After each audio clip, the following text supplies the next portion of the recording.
안녕하십니까. 계명목요철학원 기획사업부장 이재승입니다. 반갑습니다. 예, 오늘은 797회입니다.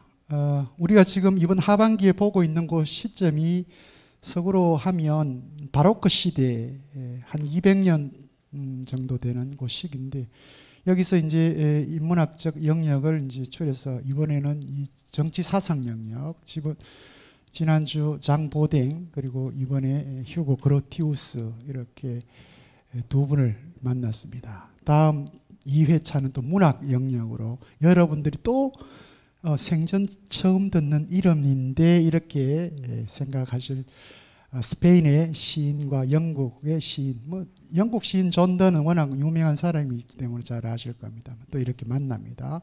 그래서 800회가 끝나고 나면 이제 우리가 일반적으로 근대라고 하는 시점, 사상사에서 잡았을 때 영국의 프랜스 베이컨 그리고 프랑스 대륙의 르네 데카르트 이렇게 잡습니다. 아주 일반적인 의미인데 그렇게 해서 이제 근대로 넘어가게 될 것 같습니다. 아마 근대에 가게 되면 여러분들이 이제는 조금 낯설지 않은 아주 낯익은 그런 수많은 사상가들이 아마 등장하게 될 것 같습니다. 오늘 강연 전에 저희 목요철학원 백성균 원장님의 인사 말씀 듣고 진행하도록 하겠습니다. 안녕하십니까. 일주일 동안 잘 계셨습니까? 백승윤입니다. 오늘 아침 신문 이면에 크게 보도된 게 거의 전면에다 문화를 실었습니다. 내용은 한국 드라마, 오징어 게임, 넷플릭스에서 1위를 차지했다는 소식과 함께 워싱턴 DC의 전략국제문제연구소를 비롯해서 이 한국 문화에 대해서 열거를 한 그 내용을 조금은 자세하게 기록이 됐습니다. 한마디로 요약하면은 한국의 문화, 이것은 곧 세계적이다, 이런 말로 요약될 수 있을 것 같습니다. 1990년대까지 한국 문화가 이 아시아 지역에서 그 나름대로 인정을 받아왔지만 서구 사회에서는 별 관심이 없었는데 2000년대 들어서는 전 세계가 열광하게 됐다는 겁니다. 그야말로 한국의 정치는 자랑할 것 없지만 이 문화 영역에 있어서는 정말 한국 따라올 수 있는 나라가 거의 전 세계에서는 없는 것 같습니다. 그게 한 예로서 드러난 게 베를린 1989년입니다. 그때는 우연히 제가 베를린에 가 있었기 때문에 동서독이 그 동독에서 세운 그 벼락 장벽을 누가 총칼로 무너뜨린 사람은 아무도 없습니다. 서구의 문화적인 열풍이 시민들로 하여금 그 장벽을 무너뜨리게 했다는 겁니다. 그만큼 이제 직접적인 총칼보다는 더 큰 힘이 문화라는 그런 말이 되겠습니다. 방금 여기 들어오면서 우리 김봉수 교수님 만나서 스킨십, 이거는 영어 사전에도 없는 말이라고 그럽니다. 콩그리시라고 하네요. 이뿐만 아니라 그 말들이 한국에서 만들어낸 말들이 PC방이라든지 그런 것도 영어에는 없는 말인데 그 영국의 영어 옥스퍼드 영어 사전에 그런 말이 올라갔다고 합니다. 단어가 한 26개 단어가 올라갔는데 앞으로 한 100여 개가 오를 거라고 그럽니다. 한국의 문화 힘이라는 것은 정말 세계적으로 나무랄 수 없는, 따라올 수 없는 경지에 이르는 것 같습니다. 우리 대구시에도 구청장님들이 여러 분 계십니다. 그런데 이 수성구청에서만은 김대권 구청장님만은 사회, 경제, 기타 등등을 주장하지 않고 문화 이슈를 들고 나오셨습니다. 문화라는 하루아침에 배부른 영역이 아니지요. 그럼에도 불구하고 문화 콘텐츠를 가지고 이 수성구를 이끌어 가신다고 합니다. 그걸 보면서 정말 수성구청은 오늘에 있는 구청이 아니고 내일에 있는 구청이 아닌가 그래 생각해서 자부심을 가졌습니다. 이 말 중에 언니 혹은 동김치 뭐 이런 말도 그 사전에 오르내린다고 합니다. 자랑스럽습니다. 사실 일상신문에서 봐도 제일 첫면이 정치면입니다. 두째 면은 경제면이고요. 세 번째 면이 사회, 마지막 네 번째 면에 가서야 문화가 등장합니다. 그럼에도 불구하고 문화의 힘이 얼마나 크다 하는 것은 앞으로 우리 시민들이 차츰 느끼게 될 것입니다. 사실 오늘 그로티우스 김준석 교수님이 오늘 특강하시겠습니다마는 이런 것은 한국 사회 어디 가도 들어볼 수 없는 그런 내용입니다. 그래서 이 어려운 내용을 왜 시민 강좌에서 하나 하지만 그러나 이 하나하나가 모여서 우리 대구 시민의 의식을 고취시키리라고 믿습니다. 그래서 우리들은 눈에 보이는 것만 있다 하지 않고 눈에 보이지 않는 것도 세상에는 있습니다. 손에 잡히지 않는 것도 이 세상에는 있습니다. 그것을 우리는 눈으로 손으로 잡고 보려고 합니다. 그래서 우리는 오늘에서 미래를 사는 시민들이라 할 수 있습니다. 여러분들만은 큰 자부심을 가지셔도 될 것 같습니다. 저희들도 자부심을 가지고 있습니다. 고맙습니다.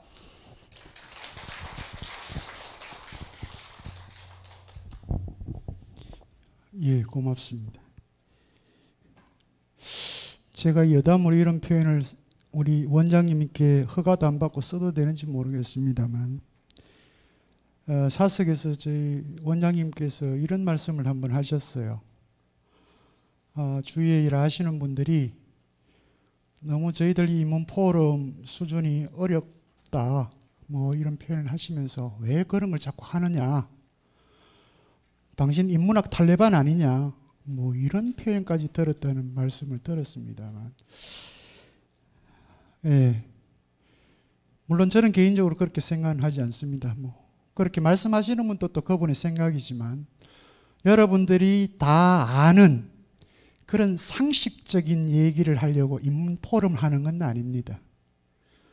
우리가 인문 포럼을 하는 이유는 여러분들이 상식적으로 알고 있는 것을 바탕으로 해서 여러분 스스로 상식적이지 않은 것들까지, 그걸 우리 선생님께서는 항상 눈에 보이지 않는 것 이런 표현을 하시는데 저는 개인적으로 그렇습니다. 그런 상식적이지 않은, 저는 몰상식이라고 표현합니다. 우리한테는 일상에서 아주 부정적으로 쓰여지는 용어이긴 하지만 그런 상식적이지 않은 것까지 여러분들이 사유하고 들여다볼 수 있는 직관력을 가지도록 하기 위해서는 그만큼 인문학이 좋은 게 없다라고 그렇게 생각을 하고요. 탈레반 소리를 듣더라도 우리 원장님께서는 아마 이 길을 무소의 뿔처럼 걸어갈 거라 저는 생각을 합니다. 자, 오늘 797회 주제는 자연법으로 전쟁을 규제할 수 있는가라고 하는 물음을 가지고 휴고 그르티우스의 사상을 통해서 한번 살펴보고자 합니다. 오늘 강연해 주실 김준석 교수님을 짧게 소개를 드리겠습니다. 서울대학교 외교학과를 졸업하셨고요. 미국 시카고 대학에서 정치학으로 박사학위를 취득하셨습니다. 한국국제정치학회 연구이사를 역임하셨고요.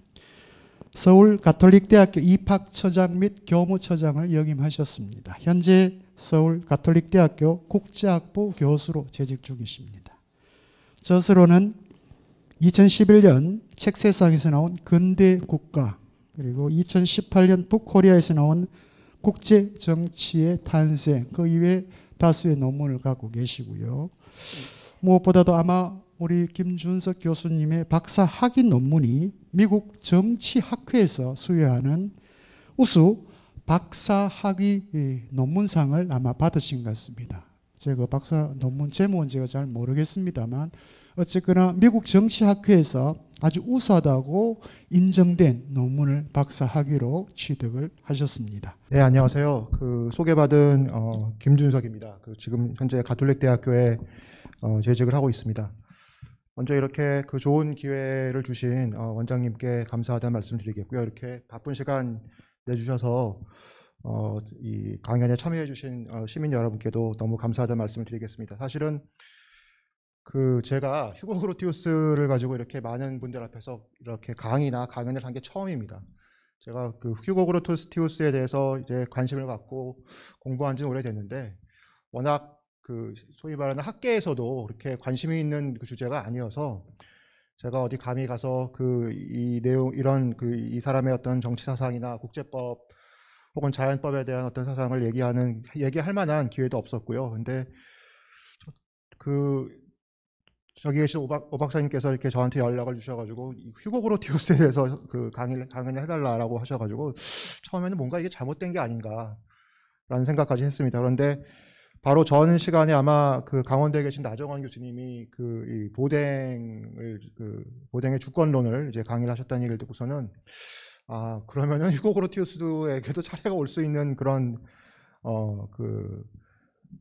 이 강연 시리즈구나라는 생각을 했습니다. 예, 무슨 얘기냐면 사실은 휴고 그로티우스도 그렇고요. 또 지난주에 아마 들으셨을 보댕도 그렇고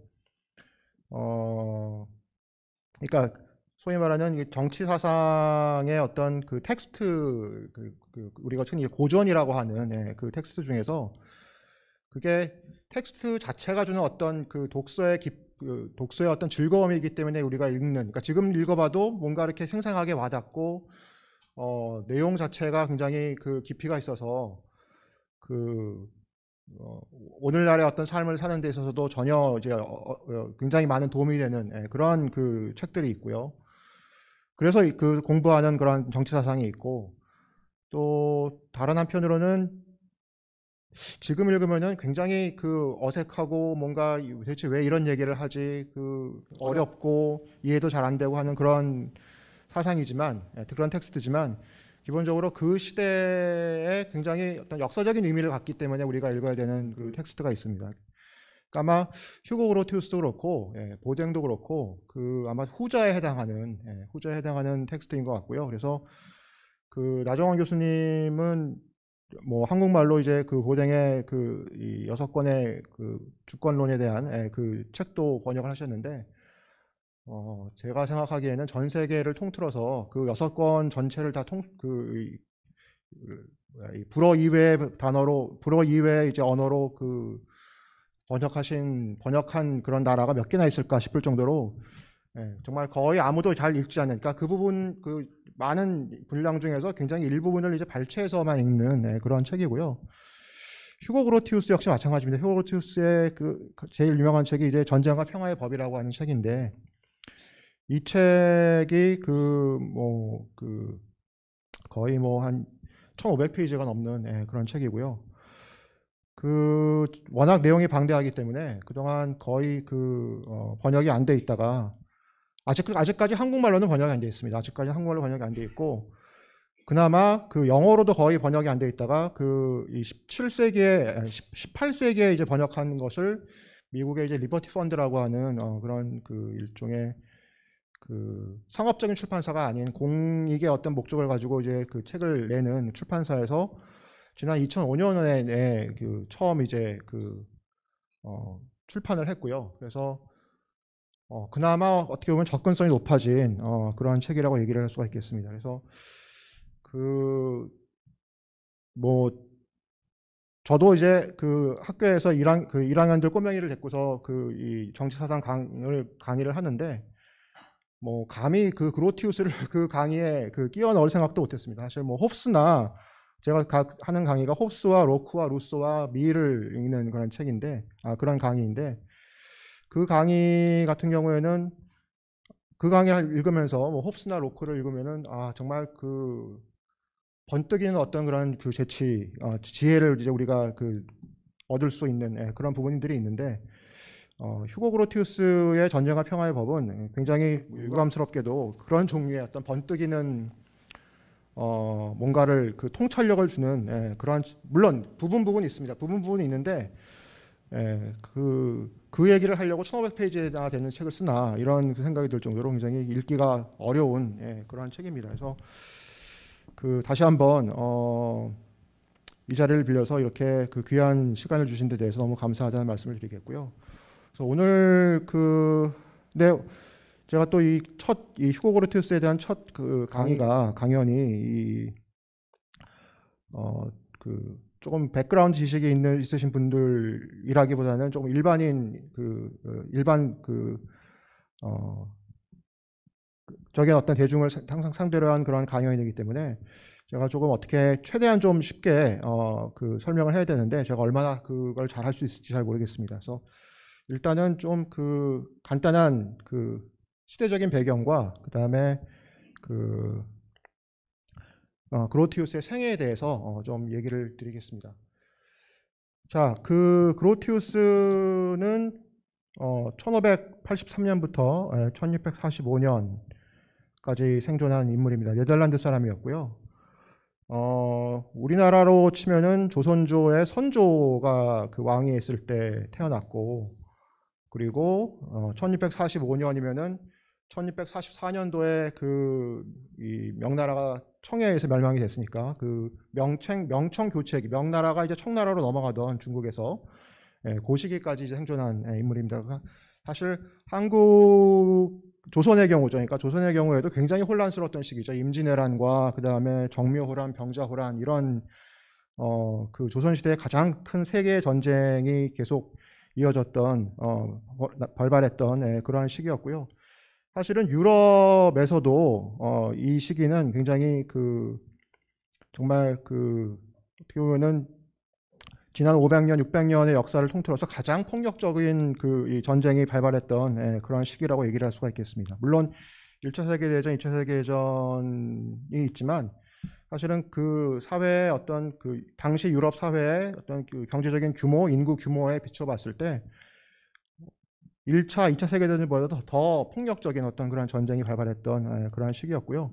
그러니까 30년 전쟁이라고 하는 전쟁이 발발했던 30년 전쟁의 와중에 이제 생존했던 사람이 바로 그로티우스였고요. 그 다음에 그로티우스의 그 조국인 네덜란드 역시 스페인으로부터 독립하기 위해서 끊임없이 전쟁을 벌였던 그러한 시기였습니다. 그러니까 그로티우스는 어떻게 보면은 네덜란드의 스페인으로부터의 독립전쟁이라고 하는 그 전쟁과 그 다음에 30년 전쟁이라고 하는 전쟁, 이중의 전쟁 속에서 그 삶을 이어나갔던 그러한 인물이라고 얘기를 할 수가 있겠습니다. 그만큼 전쟁과 평화의 문제라고 하는 게 굉장히 이 사람의 생애에서 중요한 문제였고요.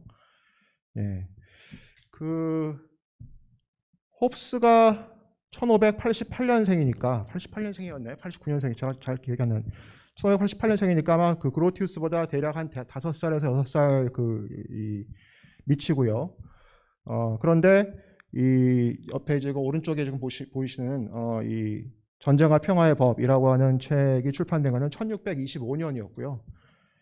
그리고 홉스의 리바이어선, 유명한 리바이어선이 출판된 것은 1651년이었으니까 나이는 5살 많지만 소위 말하는 주저작이라고 할 수 있는 책이 출판된 것은 거의 한 25년, 26년 먼저였다고 얘기를 할 수가 있겠습니다. 그래서 홉스의 리바이어선과 이 그로티우스의 전쟁과 평화의 법을 이제 비교를 해보면 25년, 26년 시간적인 간격을 두고 쓰여진 책이라고 하기에는 굉장히 내용에서의 어떤 이 차이가 많이 나는 그런 모습을 확인할 수가 있을 것 같습니다.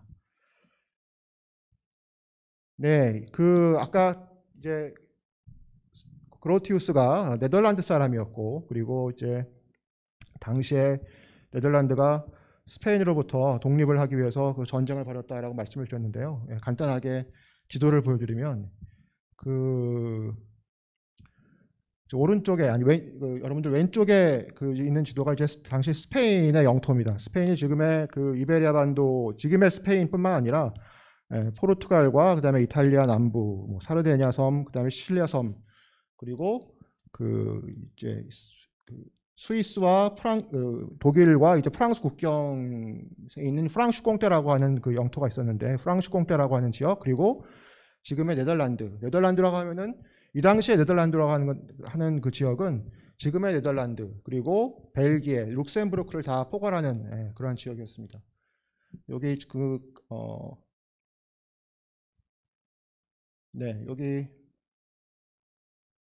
여기 이렇게 초록색으로 표시된 지역은 이게 리에주라고 해서 이 지역은 이제 그 포함이 되지 않았지만 다른 그 지금의 벨기에, 룩셈부르크, 그다음에 이 네덜란드, 이 세, 우리가 흔히 이제 베네룩스라고 하는 이 세 나라가 다 지금 네덜란드라고 하는 그런 그 지역에 포함이 되어 있었고요.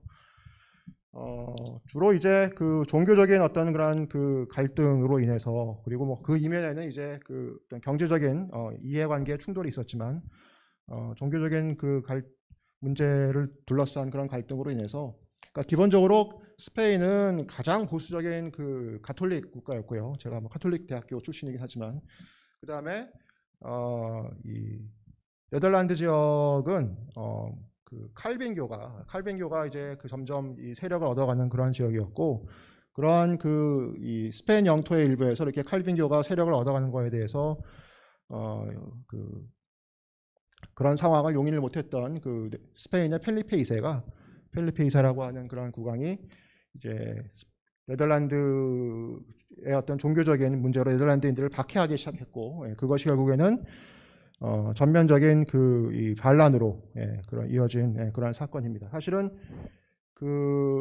이 근대 초라고 하는 이제 16세기, 17세기 유럽의 역사에서 이렇게 어느 한 지역이 그 지역을 통치하는 국왕에 대해서 반란을 일으킨 것은 굉장히 드문 일이었습니다. 그래서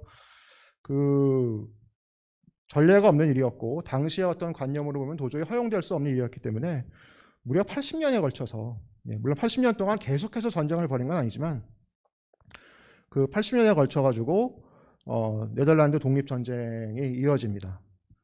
그래서 물론 이제 그 전쟁을 치르는 와중에도 이 네덜란드는 경제적으로, 특히 또 문화적으로 굉장히 전성기를 누렸던, 여러분 잘 아시는 뭐 렘브란트나 아니면은 뭐 요즘 굉장히 그 진주 귀걸이인가요? 진주 귀걸이를 한 소녀라고 하는 그림으로 잘 알려진 뭐 베르미어 같은 그런 그 화가들이 활동할 정도로 굉장히 문화적으로 융성한 시기이긴 했지만, 대외적으로는 이렇게 굉장히 전쟁이 끊이지 않았던 그 네덜란드 국가 예산의 거의 70, 80, 90% 이상을, 혹은 뭐 전쟁이 한참 진행되는 와중에는 뭐 빚을 얻어가지고 100% 이상을 전비에 이제 써야 했던 그러한 시기였습니다. 굉장히 어려운 시기였고요.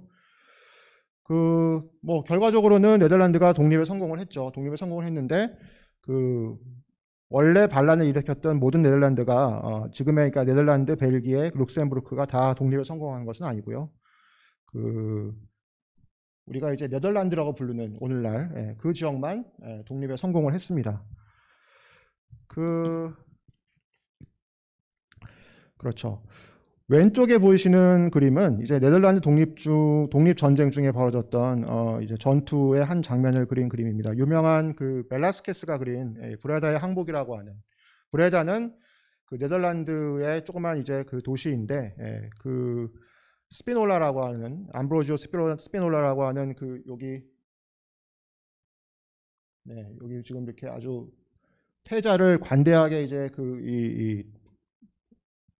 보듬는 그러한 이제 그 모습으로 그려진 스피놀라라고 하는 이 스페인 장군이 이 브레다를 굉장히 오랜 기간 포위한 끝에 결국에 항복을 받아냈고요.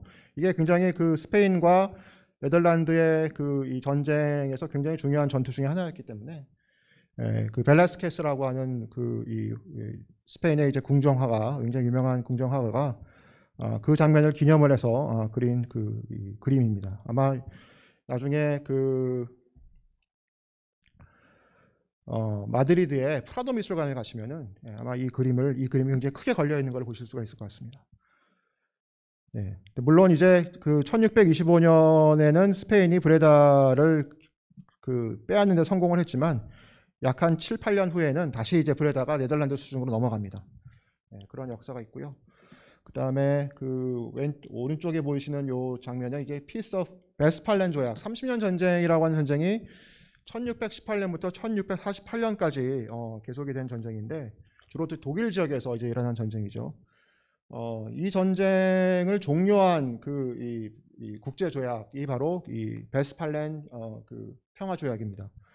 이 베스팔렌의 이제 두 도시, 민스터라고 하는 도시와 그다음에 오스나브릭이라고 하는 도시에서 조약 체결을 위한 협상이 진행이 되었고요. 그리고 두 도시에서 이제 최종적으로 평화 조약이 체결됐는데 그 중에 이제 민스터에서 체결된 스페인과 네덜란드 간의 이 조약입니다. 이 조약을 통해서 네덜란드는 드디어 최종적으로 공식적으로 80년 만에 스페인으로부터 독립을 정식으로 인정을 받았습니다. 그 장면을 그린 그런 그림인데 어떻게 보면 베스팔렌 조약을 대표하는 그런 그림처럼 이렇게 되어 있죠.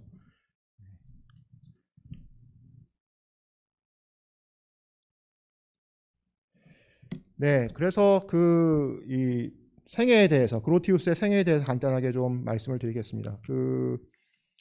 1583년 아까 말씀드렸듯이 그 네덜란드 공화국의 그 델프트 출생입니다. 사실 네덜란드가 독립을 전쟁을 일으켰을 때 네덜란드의 원래 의도는 그 프랑스의 왕자나 아니면 영국의 귀족을 왕으로 이제 데리고 와서 네덜란드를 스페인으로부터 독립된 왕국으로 만드는 게 네덜란드 독립을 이제 추진한 반란을 일으킨 반란 주도 세력의 원래 생각이었습니다. 그렇지만 뭐 프랑스 왕자나 아니면은 네덜란드 영국의 귀족 모두 다 이렇게 그 상황이 여의치가 않아가지고 어쩔 수 없이 이제 공화국의 형태를 취하게 됐는데 그 공화국이긴 하지만 우리가 생각하는 공화국과는 많이 달랐습니다. 그 슈타트홀더라고 하는 그런 인물이 있어가지고 이게 물론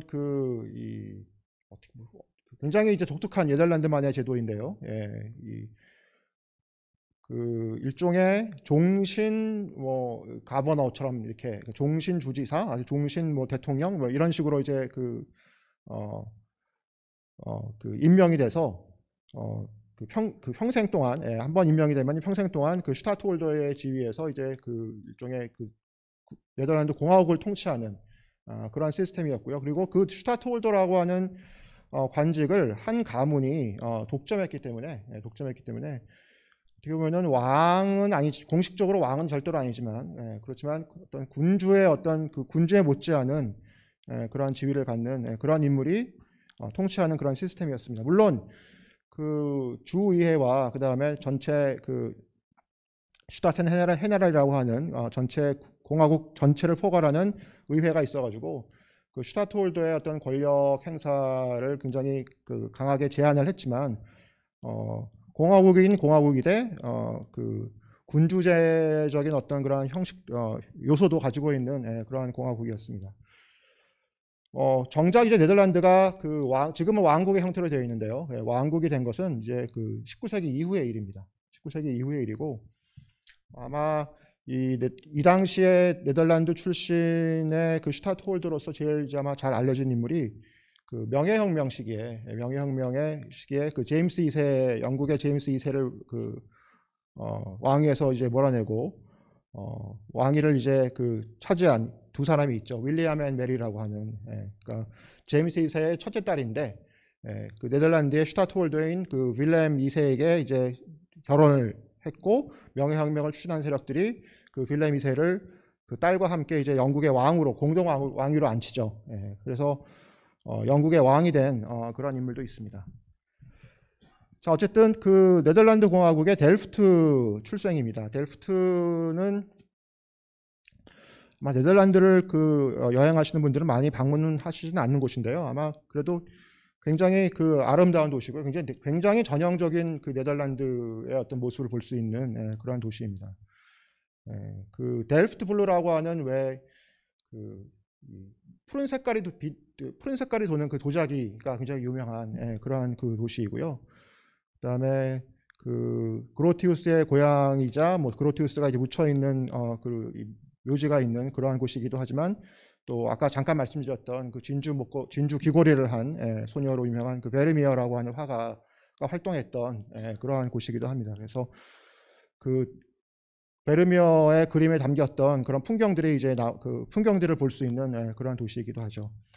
그리고 1645년에 독일의 그 로스토크라고 하는 곳에서 사망을 했습니다. 로스토크는 지금 발트해안에 있는 독일의 도시입니다. 포메른 지방에 있는 도시죠. 그 어린 시절부터 굉장히 조숙한 천재로 이제 명성을 떨쳤다고 합니다. 그래서 뭐 11살에 그 라이덴 대학교에 입학을 했고요. 그리고 15세에는 공식 사절단의 일원으로 프랑스를 방문해서 아까 잠깐 그 사회자님도 말씀하셨는데 앙리 4세가 그를 만나보고서는 그를 홀란드의 기적으로 이제 뭐 이렇게 부르기도 했다라고 합니다. 어쨌든 그 유럽 근대사에서 그 천재를 한 5명을 꼽아봐라 머리가 좋은 라고 했을 때 그 중에 하나로 이제 꼽힐 수 있을 만큼 머리가 좋았던 아주 조숙한 그 이 천재였다고 얘기를 할 수가 있겠습니다. 18세가 되면은 네덜란드 공화국의 이제 공식 역사서에 저수를 촉탁받을 정도로 그 학문적인 명성을 인정을 받았고요.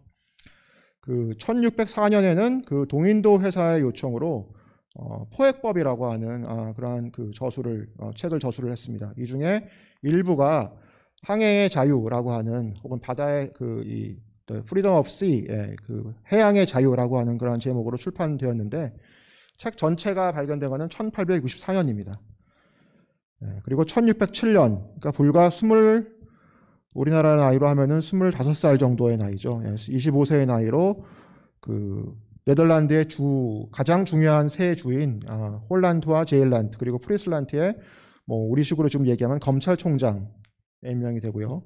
그리고 1613년에는 그 로테르담의 주지사로 펜셔널이라고 하는 주지사로 이제 임명이 되기도 합니다. 그래서 정말 그 10대 때부터 정말 승승장구하던 그러한 인물이었습니다. 승승장구하던 인물이었고 아마 앞길이 창창한 그러한 인물이었습니다. 자, 그렇게 앞길이 창창하던 이 그로티우스의 어떤 그 운명이 순식간에 이제 곤두박질을 치는 그런 이제 그 일이 발생을 합니다. 그건 뭐냐면은 바로 그 종교적인 관용의 문제를 둘러싸고, 그 정통 켈빈주의자, 영어로는 이제 컨트라 리몬스트런스라고 얘기를 했고요. 그다음에 관용론자 들 사이에서 이제 그 갈등이 벌어졌고, 결과적으로는 그 그로티우스는 이제 관용론 쪽에 섰습니다. 뭐 종교 교리 문제여서 저도 자세한 건 잘 모르겠지만 기본적으로 그 원죄를, 그러니까 소위 말하는 기독교에서 얘기하는 원죄를 우리가 어떻게 이해할 것인가라고 하는 게 이 정통 켈빈주의자와 관용론자들 사이에서의 어떤 갈등의 핵심이었다고 얘기를 합니다. 정통 켈빈주의자들은 원죄라고 하는 것은 우리가 아무리 그 현세에서 이 선행을 해도 이게 원죄라고 하는 건 남아있을 수밖에 없다라고 하는 게 정통 칼빈주의자들의 생각이었고요. 관용론자들의 생각은 뭐 원죄를 아예 그 제거하는 거는 어렵겠지만 그래도 선행을 계속 쌓아가다 보면은 또 뭐 하나님의 은총을 받다 보면은 그 원죄가 상당 부분 약화된다라고 하는 그러한 그 내용이었는데, 사실은 뭐 지금 시각에서 보면 그게 뭐가 그렇게 중요한가 생각이 들 수도 있겠지만 어쨌든 이 당시에는 굉장히 그 중요한 종교적인 그 문제였고요. 그러니까 켈빈주의 내에서 어떻게 보면 조금 이제 그 보수적인 켈빈주의자들과 그다음에 조금 진보적인 자유주의적인 켈빈주의자들 사이의 어떤 그 이 갈등이었다 얘기를 할 수가 있을 것 같습니다. 그 기본적으로 여기 보이시는 그 야코부스 아르미니우스라고 하는 이 라이덴 대학의 교수가 이제 이 관용론을 주장한 사람이었고요. 이 사람은 1609년에 죽었지만 이 사람의 어떤 그 교서를 어떻게 이제 수용할 것인가 문제가 이제 발단이 돼서 권력 투쟁이 벌어집니다. 권력 투쟁이 벌어졌고 결과적으로는 어떻게 보면은 그로티우스는 편을 잘못 쓴 거죠. 줄을 잘못 쓴 거죠. 그래서 그 권력 투쟁에서 패배를 해서 그 보스였던 이 그로티우스의 보스였던 올덴 바르넨벨트는 뭐 사형을 당하고요. 그다음에 그로티우스 같은 경우는 종신형을 선고받습니다. 종신형을 선고받고서 레벤슈타인이라고 하는 그 성에 갇혀가지고 이게 형을 살고 있었는데 1621년에 극적으로 탈출에 성공을 합니다. 지금 여기 밑에 보이시는 요 그 상자가 이제 감옥 역할을 하는 그 그로티우스가 이제 있는 방에 이제 책을 날라주는 그러한 그 상자였는데요. 이 상자에 숨어가지고 이제 그 탈출을 하게 됩니다. 그러니까 생각보다는 이렇게 감시나 그런 것들이 지금의 어떤 감옥만큼 이렇게 엄중하지는 않았던 것 같습니다. 극적으로 탈출에 성공을 했고, 결과적으로는 이제 프랑스 파리로 아이러니하게도 가톨릭 국가였던 프랑스 파리로 이제 망명을 하게 됩니다. 그래서 1621년부터 죽을 때까지 죽을 때까지 프랑스 파리에서 생활을 하게 됩니다. 중간에 잠시 네덜란드로의 어떤 귀환을 시도를 하기도 했지만 결국엔 성공하지 못했고요. 그리고 이제 프랑스 파리 망명지에서 쓴 책이 바로 1625년의 전쟁과 평화의 법입니다. 그로티우스에게 아주 전 유럽적인 명성을 가져다 준 그런 책이고요. 특히나 아까 말씀드렸듯이 이 시기가 네덜란드 독립전쟁과 더불어서 30년 전쟁이라고 하는 전쟁이 한참 이제 치열하게 전개되던 그런 시기였기 때문에 당연히 이제 이 책에 대한 관심이 높을 수밖에 없던 그런 상황이었던 것 같습니다. 그래서 아까 말씀드렸지만 이 책의 성공에 힘입어서 1631년에 네덜란드로 잠시 귀환해가지고 내가 다시 돌아와도 되겠니라고 이제 이 정부의 의사를 한번 물어봤는데 결국에는 이제 실패를 했습니다. 그래서 1632년에 프랑스로 이제 복귀한 이후에는 다시는 네덜란드에 발을 들이지 못했다고 합니다. 평생 네덜란드로 돌아가는 것을 이제 꿈꾸면서 살았는데 결국에는 이제 고향 땅을 밟아보지 못하고 그렇게 세상을 떠난 거죠. 1625년 전쟁과 평화의 법 이후에 그러면은 이 소위 말하는 전쟁법 혹은 뭐 국제법 우리가 얘기하는 국제법에 관한 책을 계속 그럼 그로티우가 썼느냐? 전혀 그렇지 않았습니다. 명성은 얻었지만 어떻게 보면은 전쟁과 평화의 법이라고 하는 책은 그로티우스의 학문적 관심에서 제가 보기에는 1순위는 아니었던 것 같습니다. 2순위, 3순위 정도. 이 사람이 가장 관심이 있었던 것은 라틴어로 이제 이 시를 짓고 라틴어 어떤 문학을 하는 그게 이제 이 사람의 가장 큰 본인이 생각하는 가장 큰 장기이자 가장 열정을 쏟아부은 그런 주제고요. 두 번째로 열정을 쏟아부은 주제는 종교 문제입니다. 워낙 자신이 이제 종교 문제 때문에 결국에는 이 감옥에 갇히고 망명을 하고 하는 그런 운명을 겪었기 때문에 종교 문제에 굉장히 관심이 많았고요. 신교와 구교의 화해, 그러니까 가톨릭과 프로테스탄티즘의 화해를 목표로 하는 신학 서적을 주술을 했고, 그 중에 1640년에 The Religious 이 Truth라고 하는 Truth of Christian Religion이라고 하는 이 책을 썼는데 이 책이 이 사람의 그로티우스의 종교 저술 중에서 이제 가장 많이 읽히는 그런 책입니다. 그래서 전쟁과 평화의 법 개정판은 한번 나왔지만 개정판 이후에 어떻게 보면 전쟁과 평화의 법을 계속 잇는 어떤 후속작은 나오지 않았다 이렇게 말씀을 드릴 수가 있을 것 같고요. 처음에는 프랑스로 망명했을 당시에는 프랑스 정부의 연금을 받아가지고 생활을 했는데 당시에 이제 네덜란드와 프랑스 정부 간의 관계가 그렇게 좋지 않았기 때문에 일종의 어떤 그런 이 프랑스 왕의 이제 어떤 이 중재로 이제 연금을 받아서 이제 생활을 했는데 연금이 계속 잘 나오지도 않고 또 네덜란드에 있는 재산을 다 팔아도 생활이 어려워지는 그런 일을 겪으면서 경제적으로 굉장히 곤궁해지는 그런 상황에서 마침 스웨덴 정부에서 주 프랑스 주재 스웨덴 대사로 이제 그로티우스를 임명을 합니다. 지금 같으면은 스웨덴 대사를 왜 네덜란드 사람이 하느냐 이런 생각을 하실 수도 있겠는데 당시에는 특히 대사라고 하는 직은 주로 귀족들이 독점하던 그런 직위였고요. 자국의 대사를 다른 나라 국적의 사람을 시키는 게 그렇게 아주 드문 일은 아니었습니다. 그래서 프랑스 주재 스웨덴 대사로 임명을 했고, 당시 스웨덴은 프랑스와 함께 30년 전쟁에 참전을 해서 오스트리아 합스부르크와 이제 전쟁을 벌이던 그러한 국가였기 때문에 굉장히 두 나라 간에 긴밀한 어떤 그런 관계가 형성되어 있는 그러한 상황이어서 나름 이제 그로티우스가 할 일이 많았다고 합니다. 하지만 뭐 대사로서, 외교관으로서의 그로티우스에 대한 평가는 그렇게 높지는 않습니다. 기본적으로 스웨덴 대사로 임명된 게 워낙 전쟁과 평화의 법으로 이제 전 유럽적인 명성을 얻었기 때문에 그걸 높이 산 이제 스웨덴 정부가 유명한 학자를 이제 임명을 해서 뭐 명망가를 임명을 해서 뭐 뭔가 좀 이렇게 자국의 지위를 제고하려는 어떤 그러한 동기가 강했고, 그로티우스가 뭔가 실질적인 역할을 해줄 수 있을 것이다, 뭐 이런 생각은 하지 않았다고 합니다. 1645년에 세상을 떠났는데요.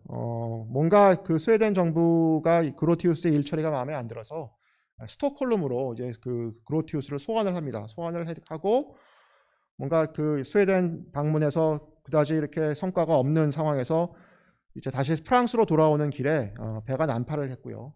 난파돼서 구조는 되었는데 워낙 노령이었던지라 결국 독일 발트 연안의 항구 도시였던 로스토크에서 사망을 함으로써 결과적으로는 이제 세상을 떠나는 그런 일생을 가지고 있는 인물입니다.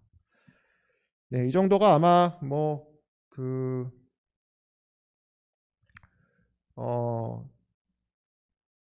그다지 이렇게 뭐 드라마틱한 부분은 없는, 뭐 드라마틱한 부분이 있긴 하죠.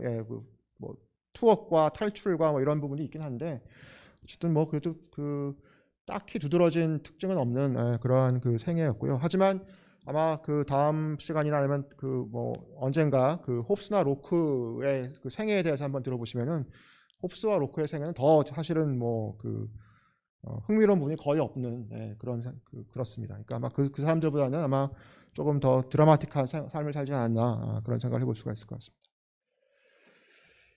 네, 오늘 주제가 조금 서론이 길어졌는데요. 오늘 주제가 이제 자연법으로 전쟁을 규제할 수 있는가라고 하는 그런 주제입니다. 그래서 일단 자연법에 대해서 좀 말씀을 드려야 될 것 같은데요.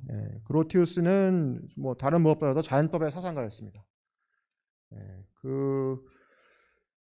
두 가지 의미에서 그런데요. 일단 푸펜도르프나 뭐 로크나 바텔 같은 이제 그로티우스 이후에 자연법에 대해서 이야기를 하고 자연법에 대한 어떤 논의를 발전시킨 그런 유럽의 중요한 사상가들이 모두 다 이 그로티우스의 전쟁과 평화의 법, 특히 전쟁과 평화의 법의 일권의 서론, 프롤레고메나라고 하는 서론을 일종의 기본 틀로 해서 논의를 시작을 했기 때문에 후대에 굉장히 영향을 많이 미친 그러한 자연법 사상가였습니다.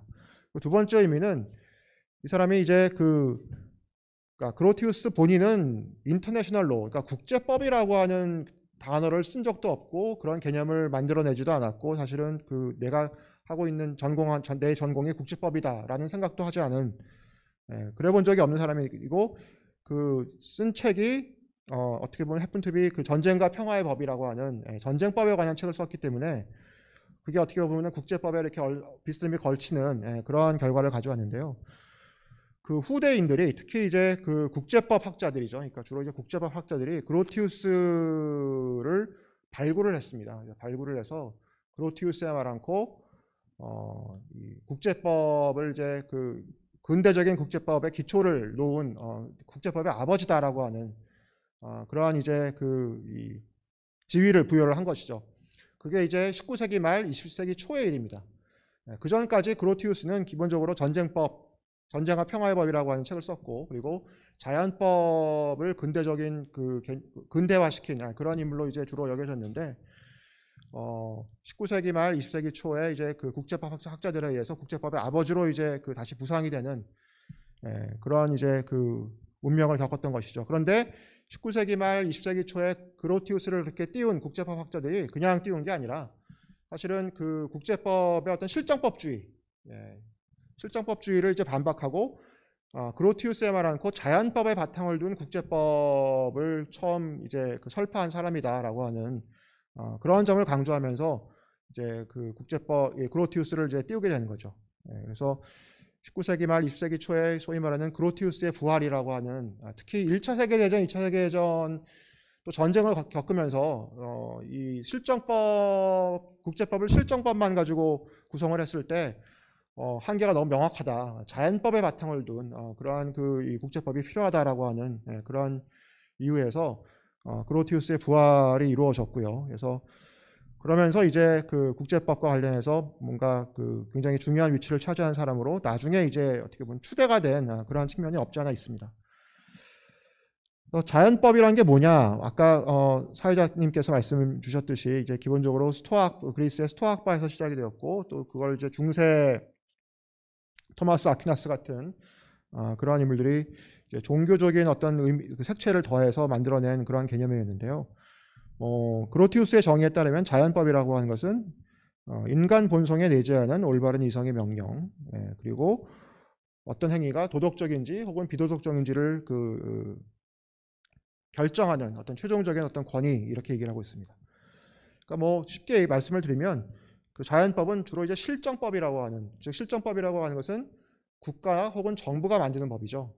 근데 그 자연법이라는 게 존재하고 자연법이 중요하다라고 보는 사람들의 입장은 그 국가가 직접 국가 혹은 정부가 만드는 제정하는 법이 아니라 그 국가 정부 이전부터 존재하는 어떤 그런 인간의 본성에 기반한 그러한 법이 있다는 것이죠. 혹은 규칙, 규범이 있다는 것이죠. 그리고 그것이 어떻게 보면 실정법에 우선되어야 하고 그 실정법이라고 하는 것이 자연법의 테두리 안에서 만들어져야 된다라고 주장하는 사람들이 이제 이 자연법을 지지하는 어떤 자연법주의자라고 불릴 수 있는 사람들인 것 같습니다. 어쨌든 자연법은 인간 본성에 내재하는 법이고요. 인간이 또 이성적인 존재이기 때문에 따라서 올바른 이성의 어떤 명령이다 이렇게 얘기를 할 수가 있을 것 같고요. 이게 누군가에 의해서 만들어진 그런 법이 아니기 때문에 정말 장소와 시간을 가리지 않고 누구에게나 적용되는 보편타당한 법이라고 이렇게 얘기를 할 수가 있을 것 같습니다.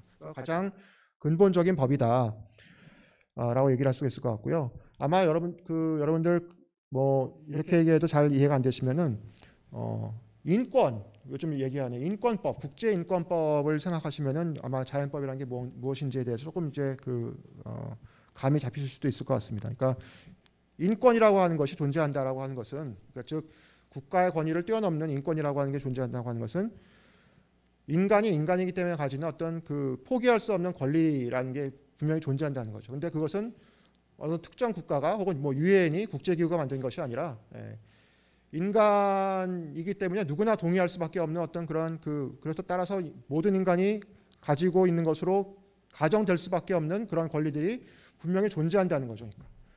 그게 기본적으로 자연법 사상의 바탕을 둔 그러한 생각이라고 얘기를 할 수가 있을 것 같습니다.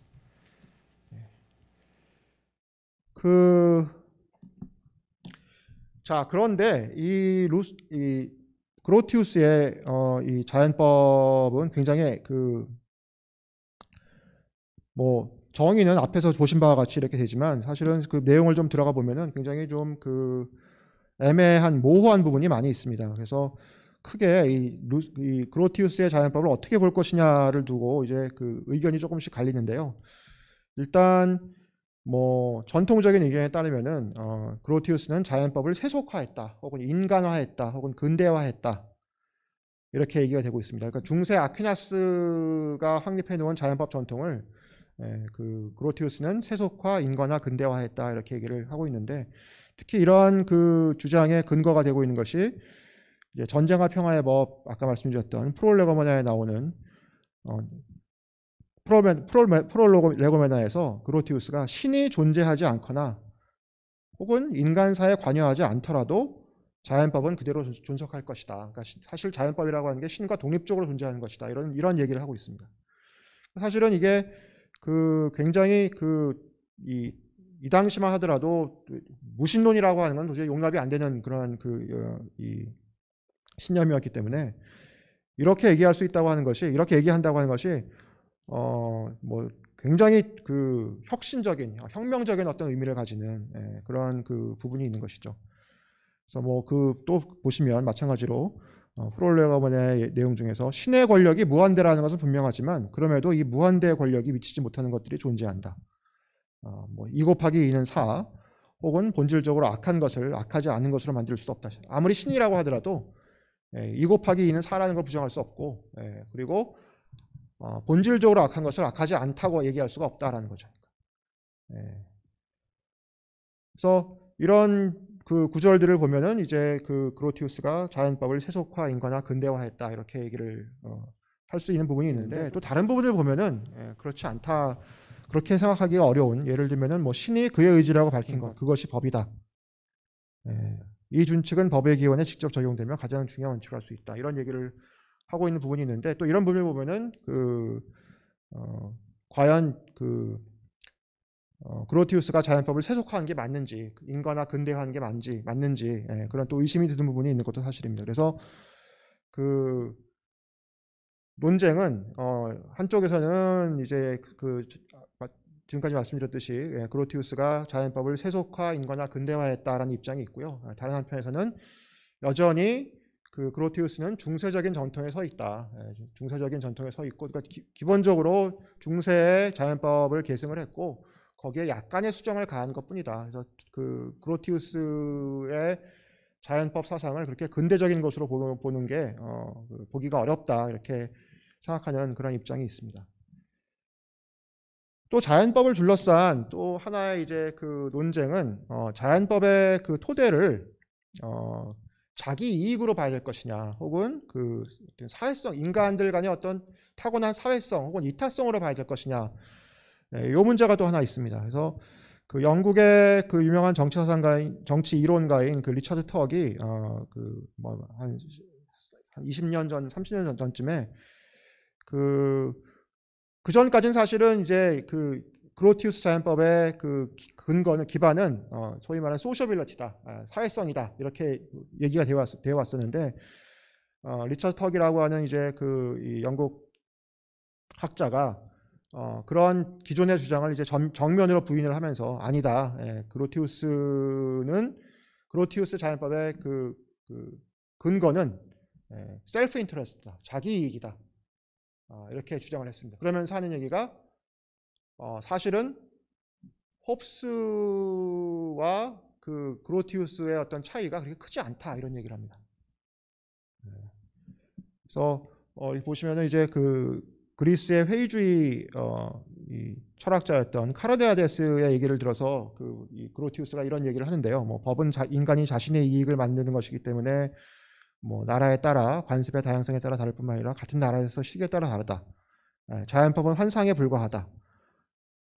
혹은 뭐 타인을 위해 우리 자신의 이익을 희생하기를 요구하는 정의는 아예 존재하지 않거나 만약 존재한다면 극단적인 어리석음일 뿐이다. 이런 얘기를 하는 부분이 나오는데 기존의 해석은 이 얘기를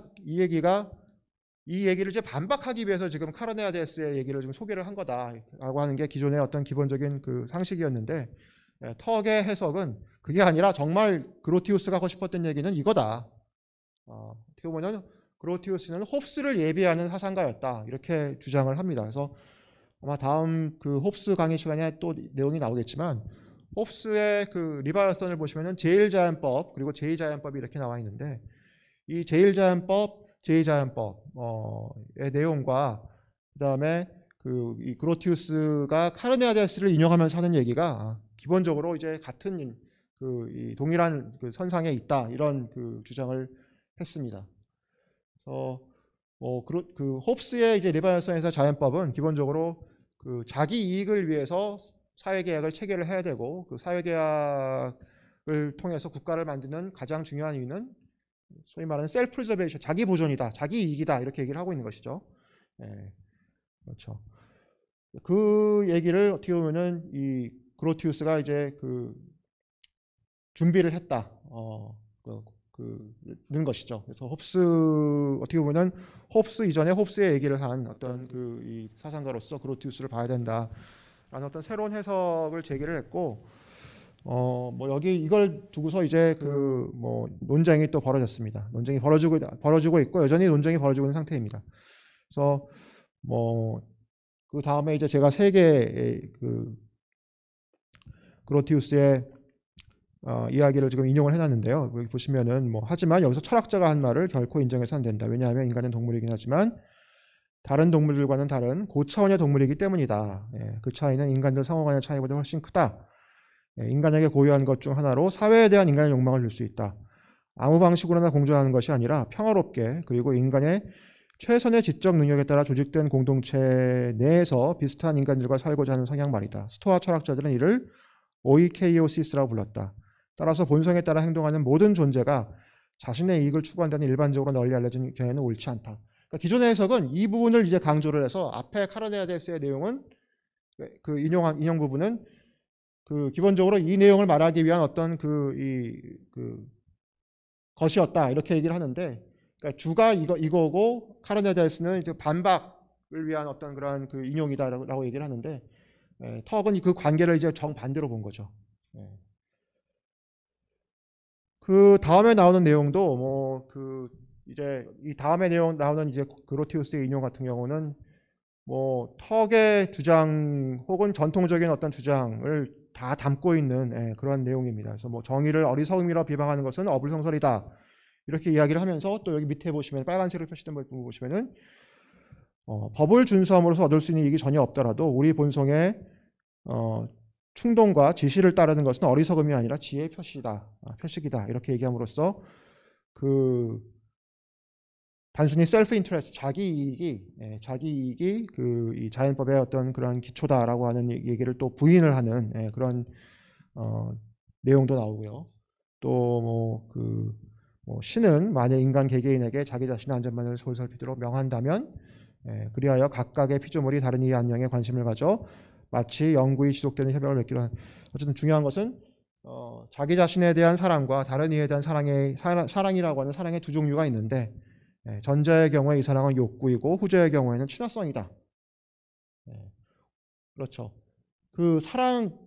만약에 앞에 부분 욕구로서의 사랑만을 강조하면 이거는 홉스쪽으로 가는 게 되겠죠. 하지만 친화성으로서의 사랑을 강조를 하면은 홉스와는 조금 다른 얘기가 되겠죠. 그래서 그로티우스 본인이 사실은 어느 쪽으로 해석해도 좀 이상하지 않은, 이 사람의 정말 정말 본심은 무엇이었을까?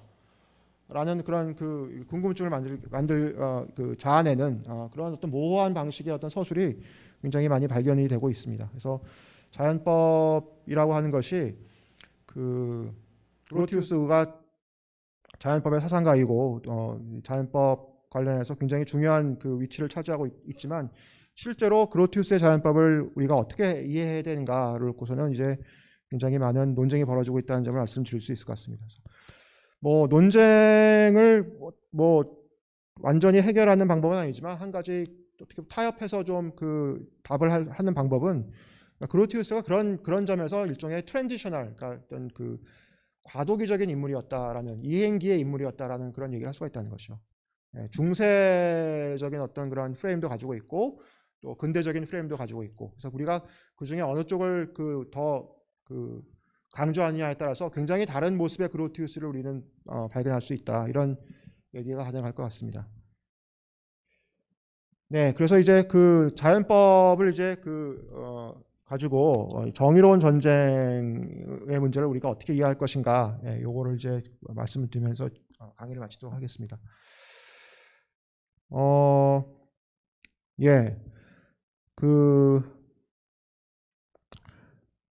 전쟁과 평화의 법에서 자신이 이제 전쟁과 평화의 법, 즉 정의로운 전쟁의 문제를 다뤄야 되는 이유에 대해서 이제 그로티우스가 다음과 같이 이야기를 하고 있습니다. 그래서 지금까지 제시한 모든 이유들로 인해서 전쟁 중이거나 전쟁을 준비할 때나 모두 유효한 모든 국가들 사이의 관계에 공통적인 법이 존재한다는 사실을 확인했으므로 이제 나는 이에 관한 연구를 진행해야 할 여러 중요한 이유를 가지게 되었다. 기독교 세계 전체를 통틀어 나는 전쟁과 관련하여 야만인들도 부끄러워할 방종을 목격했다. 예컨대 아주 사소한 이유로 또는 어떠한 이유도 없이 무기를 들고, 일단 무기를 들면 그 순간부터 범죄를 저질러도 무방하다는 듯 행동하면서 인간의 법이건 신의 법이건 전혀 존중하지 않는다. 이게 이제 그 자신이 왜 전쟁과 평화에 관한 법을 써야 했는지에 대해서 이제 그 이유를 밝히는 부분이라고 얘기를 할 수가 있겠죠. 책은 총 그 3권으로 이루어져 있습니다. 그래서 1권이 프롤레고메나 서론과 그다음에 그 자연법과 그다음에 국가 혹은 전쟁에 대한 기본적인 정의가 나와 있는 그런 책이고요. 그리고 2권, 3권이 각각 우리가 흔히 이제 그 정전론에서 얘기하는 Justice of War, 라틴어로 Jus ad bellum이라고 얘기를 하는데요. 그리고 Justice in War, Jus in bellum이다. 그러니까 2권은 앞에 그 Justice of War, 전쟁의 정의, 그리고 3권은 Justice in War, 즉 이거는 전쟁이 일단 시작되고 나서 전쟁을 어떻게 수행하는 게 정의로운가의 문제입니다. 전쟁 수행 방식의 정의의 문제인 거죠. 사실 이 구분은 Justice of War와 Justice in War의 구분은 그 그로티우스 본인의 구분은 아니고요. 그 중세 정전론자들의 그 이 중세학자, 중세로부터의 어떤 굉장히 오래된 그러한 개념입니다. 토마스 아퀴나스도 이 구분을 활용을 했고요. 그래서 Justice of War 하면은 일단은 전쟁의 목적이 전쟁을 하는 이유가 정의로워야 된다라고 하는 그런 그 얘기고요. 그다음에 Justice in War는 아까 지금 말씀드렸듯이 전쟁을 시작하는 그 방식이 정의로워야 된다라고 하는 그 두 내용을 이제 각각 2권과 3권, 1권에 비해서 거의 2~3배 되는 분량인데요. 2권과 3권에서 그 내용을 아주 자세하게 다루고 있는 걸 볼 수가 있습니다. 일단 그래서 그 Justice of War, 그 전쟁의 정의로운 목적에 대한 그 그로티우스의 얘기를 한번 보겠습니다. 일단 출발점은 자기 방어입니다. 그러니까 정의로운 전쟁은 자기 방어인 경우에, 자기 방어라고 하는 그러한 그 이 목적을 가질 때 정의롭다. 전쟁이라고 하는 것은 뭐 당연한 얘기겠죠. 침략 전쟁, 공격을 먼저 하는, 선공하는 전쟁, 어떤 경우에도 정당화될 수 없다는 거죠. 생명과 신체 재산, 그 밖의 법적 권리를 침해당했을 때 그걸 막기 위해서 벌이는 전쟁은 정의롭다는 게 일단 기본 출발점이고요. 그 이외에 사실은 현대 정전론에서는 자기 방어가 기본이고 거의 자기 방어에 그 초점을 맞추는데 현대 정전론에서는 얘기하지 않는 두 가지를 더 이제 그로티우스는 얘기를 하고 있습니다. 그게 뭐냐면은 그 사물의 복원, 그러니까 나의 것, 나에게 속하는 것을 빼앗겼을 때 이를 복원하기 위해서, 복구하기 위해서 전쟁을 벌일 수 있다. 이렇게 얘기를 하고 있고요. 그다음에 세 번째가 처벌입니다. 국제적인 어떤 규범, 규칙을 위반했을 때, 혹은 자연법에 어긋나는 어떤 그러한 그 일을 누군가가 저질렀을 때 그걸 처벌하기 위해서 전쟁을 벌일 수 있다라고 하는 이야기인데, 두 번째, 세 번째는 뭐 지금의 어떤 이 관점에서는 조금 낯선 개념이라고 얘기를 할 수가 있겠죠. 하지만 이 세 가지 모두가 사실은 영어로 injury received, 먼저 내가 뭔가 그 상처를 입었을 때 내가 그걸 거기에서 반격을 하거나 아니면은 그걸 그 상처를 치유하기 위해서, 복구하기 위해서 그 폭력을 사용하는 것, 무력을 사용하는 전쟁, 그러한 전쟁은 정의롭다라고 하는 것을 이제 얘기를 하고 있습니다. 그 이외의 목적으로 전쟁을 하는 것은 도둑질로서의 전쟁, 혹은 그 파괴, 적의 어떤 파괴 자체를 목적으로 삼는 어떤 야만의 전쟁이라고 얘기를 하고 있습니다.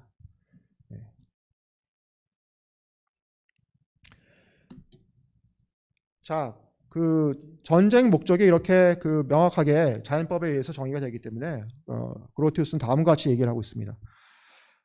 피해를 입은 만큼만 되갚는 데 만족하는 이는 거의 없기 때문에 공격을 받을 만한 이유를 제공한 이들 역시 정당하게 스스로를 방어하기 위해 폭력을 사용할 수 있다는 주장의 타당성을 나는 인정할 수 없다. 불확실성에 대한 두려움이 정당한 폭력의 사용에 폭력으로 맞설 권리를 부여하지는 않는다. 이는 자신에게 과도한 처벌이 부과될 것을 두려워해서 법을 집행하는 관리로부터 스스로를 방어할 권리가 있다고 우기는 것과 같다. 이렇게 얘기를 하고 있습니다. 자, 이 얘기는 정당한 목적으로 전쟁을 시작하지 않았다면은 설령 상대방으로부터 내가 그것 때문에 공격을 받는다고 하더라도 내가 그 공격을 막기 위해서 무력을 사용할 권리가 없다는 그런 얘기입니다. 그러니까 정당한 목적으로 전쟁을 시작하지 않았으면 어떠한 그 권리도, 어떠한 무력 사용의 권리도 인정할 수 없다라고 하는 그러한 그 내용으로 그러한 내용을 지금 이야기를 하고 있습니다.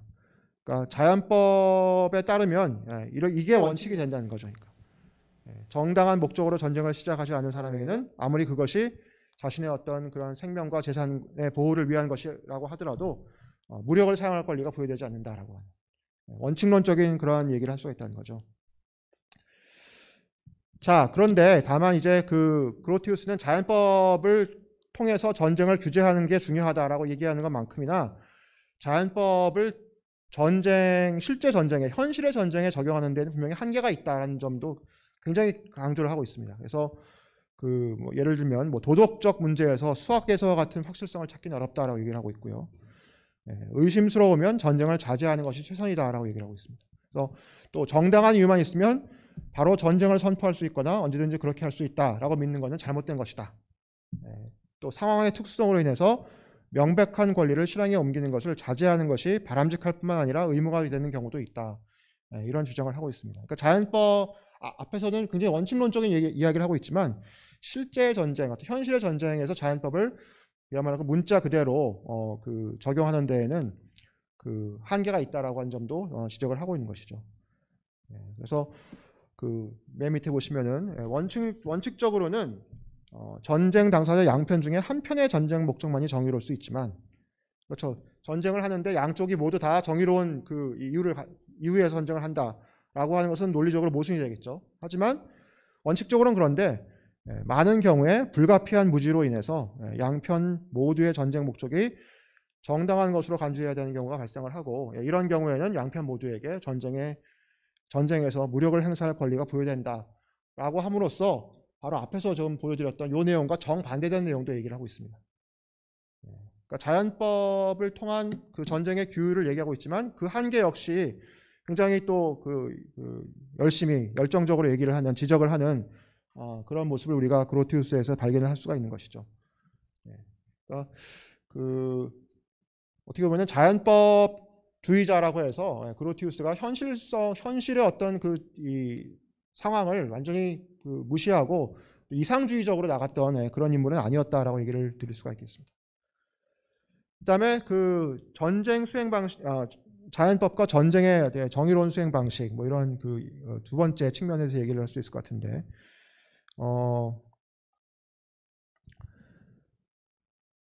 네, 그렇죠.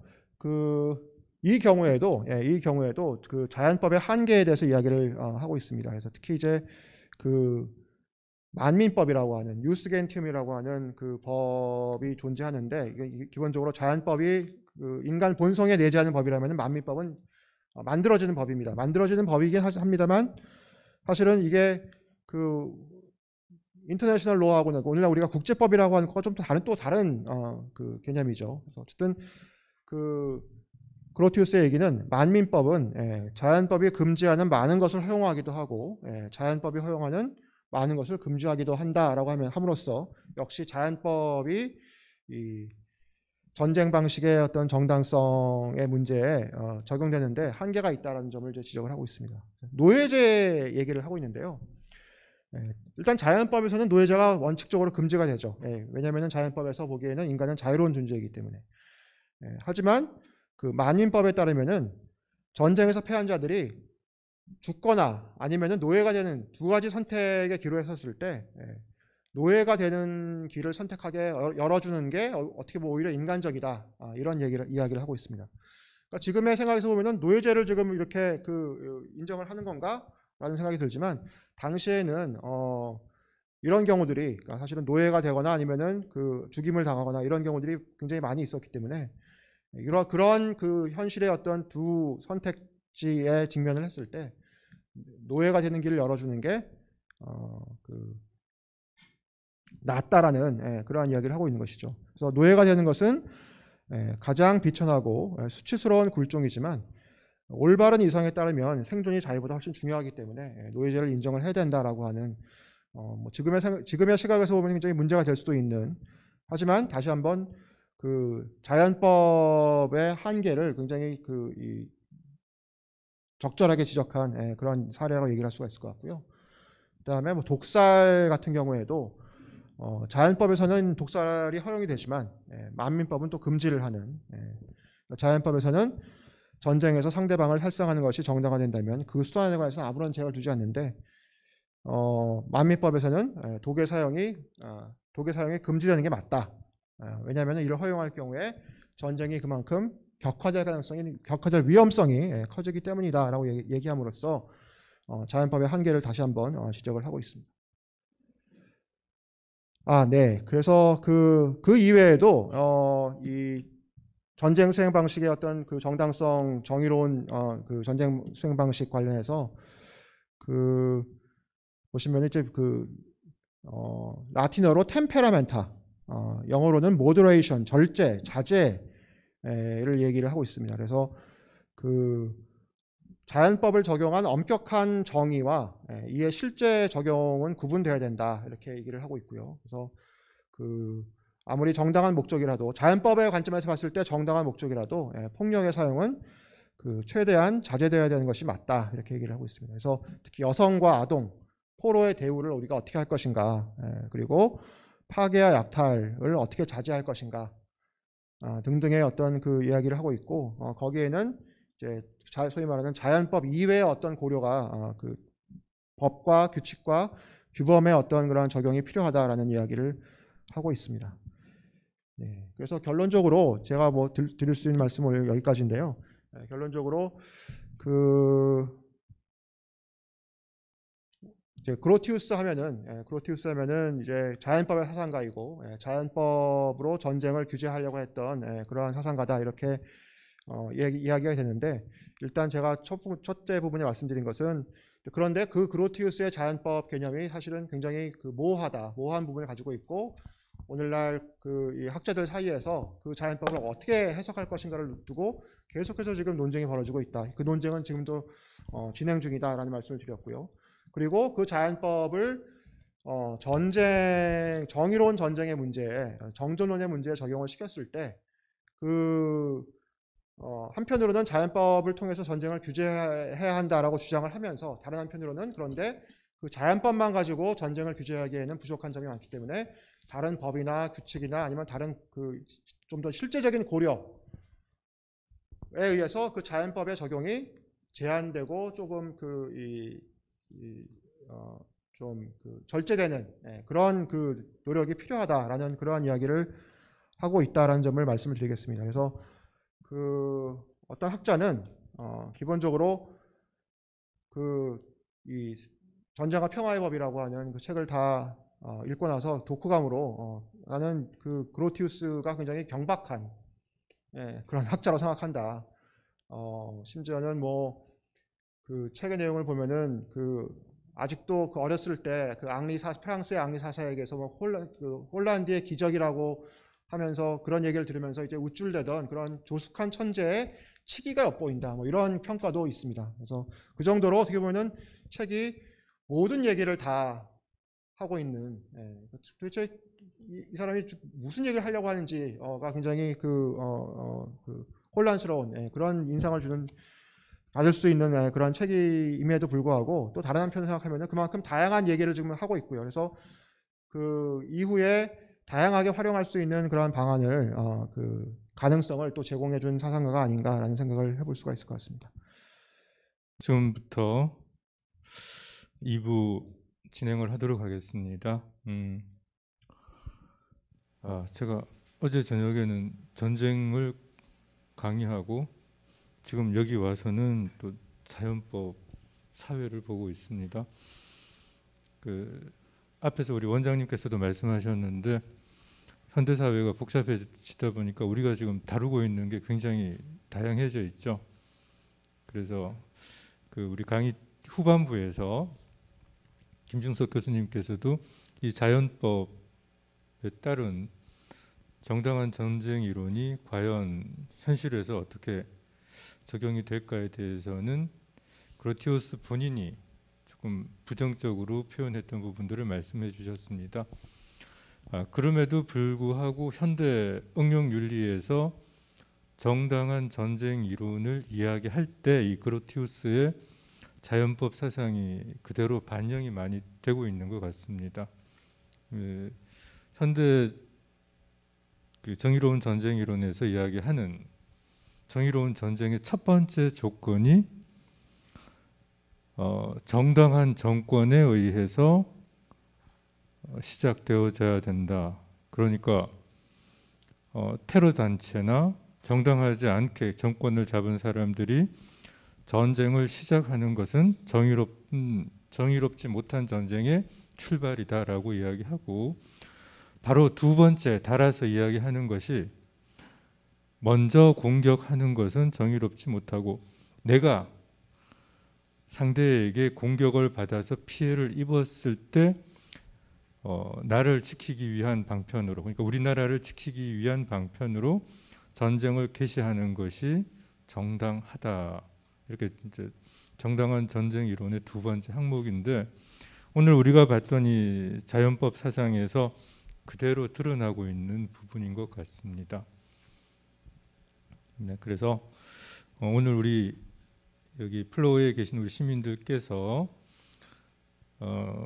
이 그로티우스가 살았던 시대는 지금부터 한 400년 전의 시대이고, 문화적인 차원에서 보면 이제 이탈리아의 르네상스가 거의 마무리되고, 이 르네상스의 동력이 북유럽으로 옮겨가면서 이제 북유럽이 르네상스의 꽃을 피우려고 했던 그런 시기입니다. 그러니까 문화적으로도 그러한 시기에 그로티우스 이상이 나왔는데, 뭐 현대적인 관점과 연관을 시키시든지 그렇지 않으면 전쟁 일반적인 내용과 연결을 시켜서 한번 질문을 해보셔도 좋을 것 같습니다.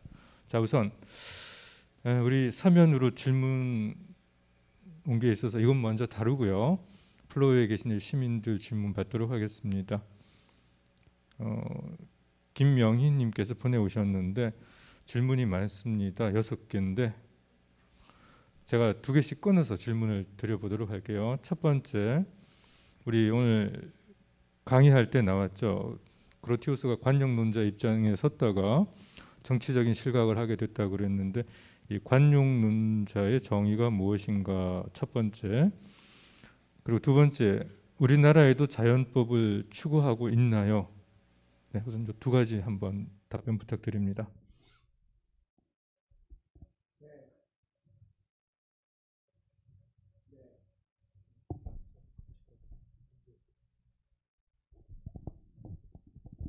네, 관용론이라고 하는 거에 대해서 뭐 제가 일반적인 정의를 드릴 수는 없을 것 같고요. 일단 그로티우스가 뭐 종교 분쟁에 얽혀서 투옥당하고 이제 뭐 망명까지 하게 됐다라고 하는 그 맥락에서 말씀을 드리면은 그로티우스가 지지했던 그 아르미니우스 파의 이제 그 주장은 아까 잠깐 제가 말씀드린 것 같은데, 그러니까 그러니까 칼비니즘의 소위 말하는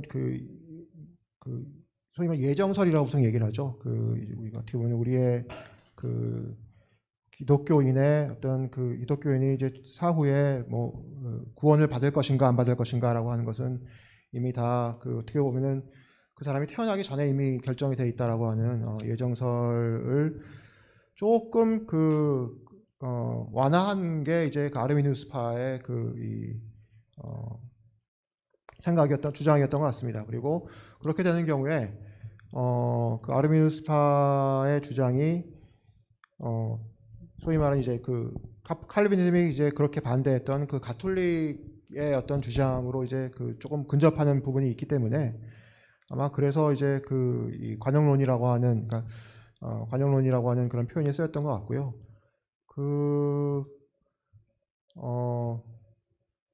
네, 아마 그 정도 얘기를 제가 드릴 수가 있을 것 같습니다. 그래서 아마 아까 말씀드렸듯이 선행이나 어떤 사후에 이 태어난 이후에 사후적인 은총에 의해서도 구원의 가능성이 높아질 수 있다, 이렇게 보는 게 이 아르미니우스의 주장이었고, 그걸 일정 부분 좀 받아들인 게 이 그로티우스가 지지했던 그러한 칼비니즘이었다라고 얘기를 드릴 수가 있을 것 같고요.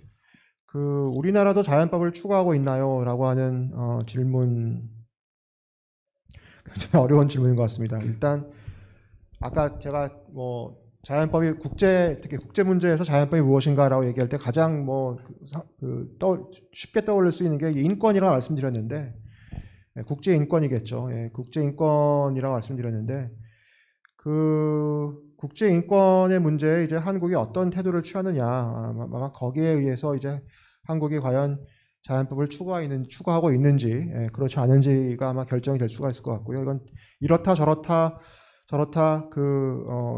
단정적으로 좀 말씀드리기는 어려운 문제인 것 같습니다. 인권 문제가 있고, 다음에 조금 더 포괄적으로 얘기를 하면 인권 문제가 포함되는 게 최근에 이제 또 그 아프간 난민 문제도 발생을 하고 있는데, 그 난민 문제를 우리가 또 어떻게 볼 것인가라고 하는 거기에 대해서 우리가 어떤 태도를 취할 것인가라고 하는 점에 의해서도 우리나라도 자연법을 추구하고 있나요라고 하는 문제에 대한 대답이 좀 결정이 될 것 같습니다. 네, 좀 두 가지 관용론이 아마도 이것도 가톨릭의 문제가 아니고 그 켈빈주의의 문제였죠. 켈빈에서 네. 조금 네, 그래서 아마도 종교적인 분쟁에 보시면 원리주의자들이 있고 조금 원리주의에서 벗어나신 이론들이 있는데, 그로티우스의 관점은 원리주의를 극단적으로 추구하는 것이 아니고 조금 사회적인 측면에서 수정을 하려고 했던 관점이었던 것 같고, 이것이 이제 정치적인 것들하고 연계가 되다 보니까 굉장히 복잡한 상황이 연출되었던 것 같습니다. 네, 우리나라 자연법 설명을 잘 해주셨는데, 자연법을 토대로 해가지고 정의로운 관점들은 항상 정당한 정권이라면 주장을 하고 있고요. 우리나라도 이제는 그 선진국의 반열에 올라 있기 때문에 정치적으로도 그렇고 경제적으로도 그렇고 사회문화적으로도 국제적인 룰을 어느 정도는 지켜나가지 않으면 이제 지탄받고 도태당할 수 있는 그러한 위치에 속해 있습니다. 그래서 가장 대표적인 게 이번에 아프가니스탄에서 우리 정부에 협력했던 사람들을 병력을 파병해서 호송하는 것, 그러니까 대한민국 건국 이래 처음 있는 일이죠. 이런 작전을 벌이는 거는. 그러니까 이런 것들이 하나의 어떤 가장 자연법적인 요소들을 우리나라가 지금 실행하고 있는 예 중에 하나가 아닌가, 이렇게 볼 수 있을 것 같습니다. 자, 다음 이제 질문이, 자, 정의에 완벽하게 부합하는 전쟁 자체이거나 회피할 필요가 있음에도 불구하고, 이 부분은 수식구인 것 같고요. 현재 전쟁을 하고 있는 이유가 무엇일까요? 뒤에 질문하고 하면 연결이 될 것 같습니다. 인간이 고등동물이라는 것을 악용하는 것은 아닐까요? 네, 묶어서 답변하실 수 있을 것 같습니다. 네, 아마 2003년도에 일어났던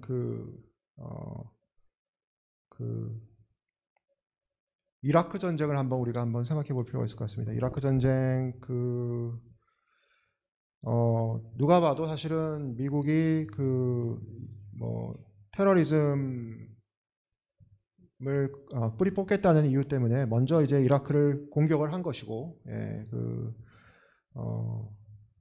그런 점에서 오직 자기 방어만이, 먼저 침해를 당했을 때 그것을 반격하기 위해서 하는 전쟁만이 정당하다라고 하는 그 정전론에 아주 정반대되는 그런 전쟁이었고, 따라서 정의로운 전쟁의 관점에서 보면은 전혀 정당화될 수 없는 그런 전쟁이었는데, 그럼에도 불구하고 미국은 여러 가지 논리를 동원을 해서 자신들의 전쟁이 정의로운 전쟁이었다, 이렇게 이야기를 하고 있고요. 첫 번째 논리는 그거였습니다. 그러니까 기본적으로 자신들이 하고 있는 전쟁이 일종의 예방 전쟁이다. 그러니까 미국에게 형태가 정확하게 파악이 안 되는 그런 보이지 않는 적들이 지금 미국을 노리고 있기 때문에 앉아서 당하는 것보다 먼저 우리가 적을 찾아 나서서 선제적으로 이제 위협을 제거하는 게 필요하다라는 그런 주장을 했고요. 그래서 그 예방 전쟁이라는 논리를 내세웠는데 예방 전쟁도 미국의 주장에 따르면 일종의 방어 전쟁이다 이런 얘기를 했었습니다. 예. 그리고 그 예방 전쟁이라는 주장에 이어서 또 나온 주장 중에 하나가 그 미국의 전쟁은 일종의 인도주의 개입이었다. 그러니까 어떻게 보면 인권의 문제라는 거죠. 인권의 문제, 그 고통받는 이라크 국민들을 우리가 구하기 위해서 미국이 벌인 전쟁이 바로 이라크 전쟁이다. 그리고 그런 의미에서 이제 인도주의 전쟁으로 우리가 이해할 수 있다. 이렇게 주장을 했는데 사실은 너무나 어떻게 보면 속이 보이는 너무나 정치적인 의도가 빤히 들여다 보이는 그런 주장이었음에도 불구하고 어떻게 보면은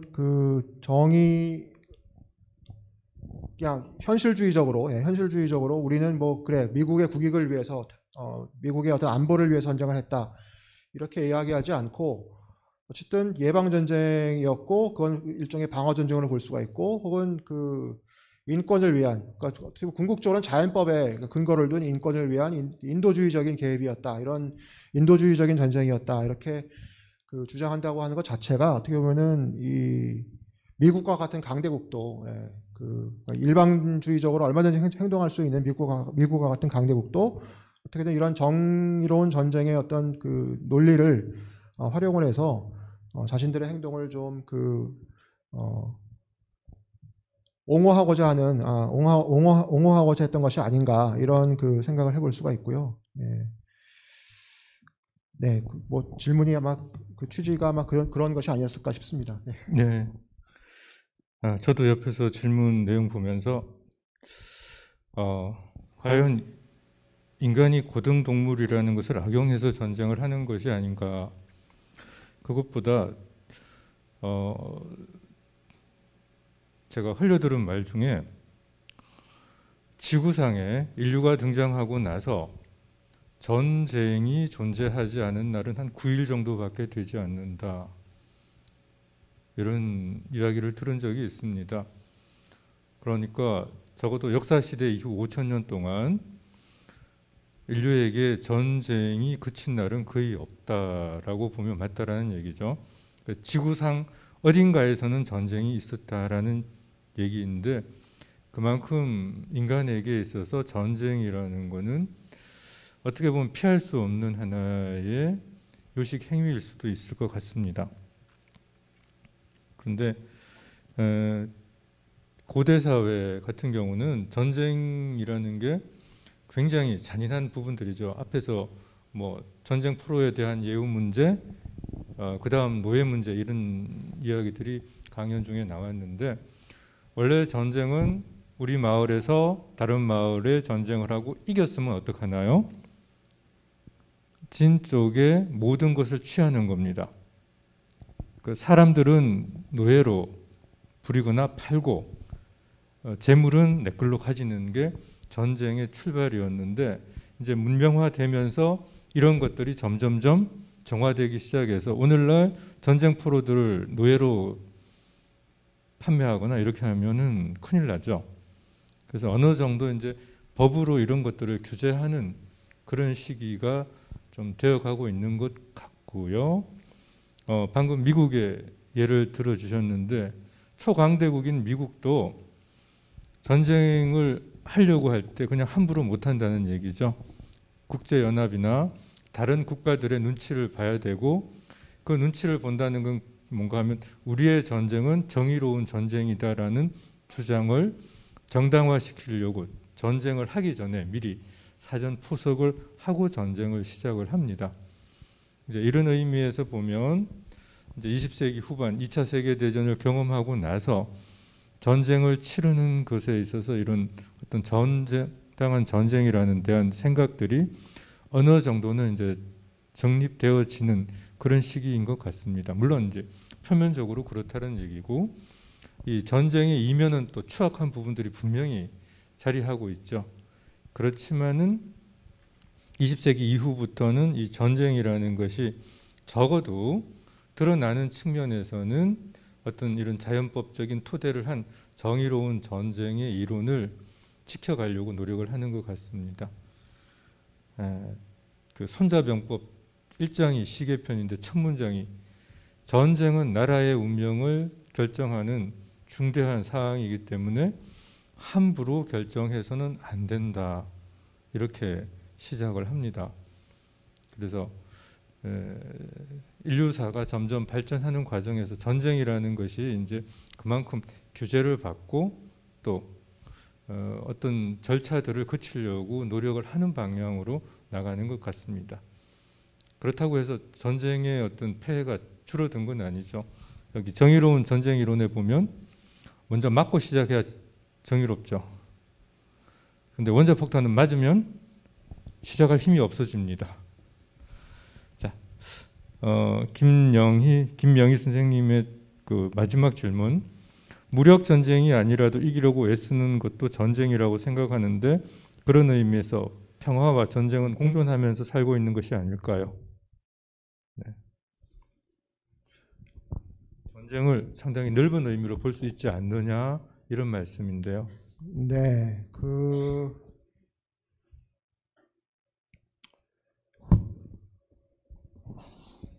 근데 지금 말씀 주셨듯이 20세기 중반 이후에 그 상황이 뭐 일부 역사학자들은 뭐 사실은 뭐 수천 년 전의 인류의 어떤 그 인류가 전쟁을 하던 인류의 모습과 지금의 인류의 모습이 거의 그 변한 것이 없다 이렇게 이야기들을 하기도 하지만 그 어떻게 보면 전쟁은 인간의 유전자에 박혀 있는 것이기 때문에 전쟁 유전자라는 게 있기 때문에 그 전쟁을 근원적으로 없애는 것은 불가능하다 이렇게 이야기를 하지만 그 적어도 제가 생각하기에는 20세기 이후 20세기 중반 이후 그러니까 1차 세계대전, 2차 세계대전 이후에 세계의 어떤 전쟁의 어떤 역사를 보면은 그 어쨌든 지금 사회자님께서 말씀 주셨듯이 그 전쟁의 어떤 강도와 어떤 잔인함 그런 것들을 좀 어떻게든 자제하고 절제하려는 움직임이 계속 그 확대되는 것이 아닌가 이런 생각을 좀 해봅니다. 그러니까 뭐 100% 낙관할 수는 없지만 그래도 여전히 조금씩 개선되는 부분이 있다. 특히 물론 이것은 어떻게 보면은 갑자기 국가들이 자연법을 준수하거나 어떤 이 국가들이 정책을 결정한 데서 도덕적이 되거나 이런 결과는 아니지만 워낙 전쟁이 만약에 특히 강대국 간의 전쟁이 발발을 했을 때 그 피해가 너무나 막대하기 때문에 최근의 어떤 상황은 이제는 강대국 간의 전쟁은 더 이상 가능하지 않은 거 아닌가 그런 시대가 된 것이 아닌가라는 생각도 해볼 수 있는 물론 그것은 어떻게 보면은 그만큼 파괴할 수 있는 능력이 혹은 뭐 그런 무기의 성능 같은 것들이 이제 가공할 만큼 그렇게 발전이 되었기 때문에 생긴 결과이기도 하지만 그래서 어떻게 그런 의미에서 역설적인 평화이긴 하지만 그 강대국 간의 전쟁 우리가 흔히 이제 메이저 워라고 하는 그런 전쟁은 사실상 사라지면서 물론 이제 그 이외 지역에서의 전쟁은 계속 진행이 되고 있지만 뭐 전쟁이 없는 시대로 우리가 간다고 얘기할 수는 없겠지만 적어도 평화의 어떤 여지가 더 계속 확대되는 시대를 지금 우리는 살고 있는 것이 아닌가 저는 그런 생각을 좀 해볼 수가 있을 것 같고요.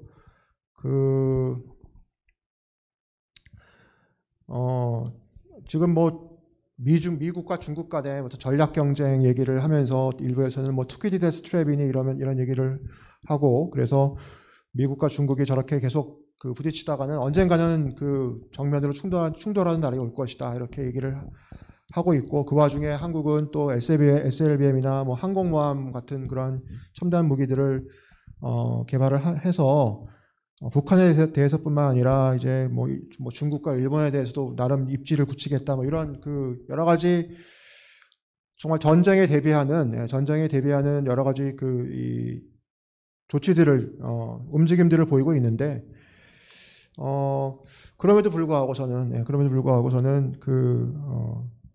이 평화의 어떤 다시 한번 말씀드리지만 평화의 어떤 가능성이 점점 점증하는 시대를 우리는 살고 있다 이렇게 조심스럽게 생각을 하고 있습니다. 네. 네.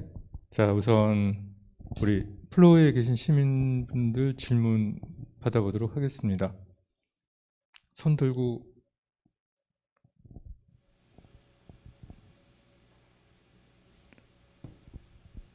네, 아직 없으신가요? 그러면 질문을 네.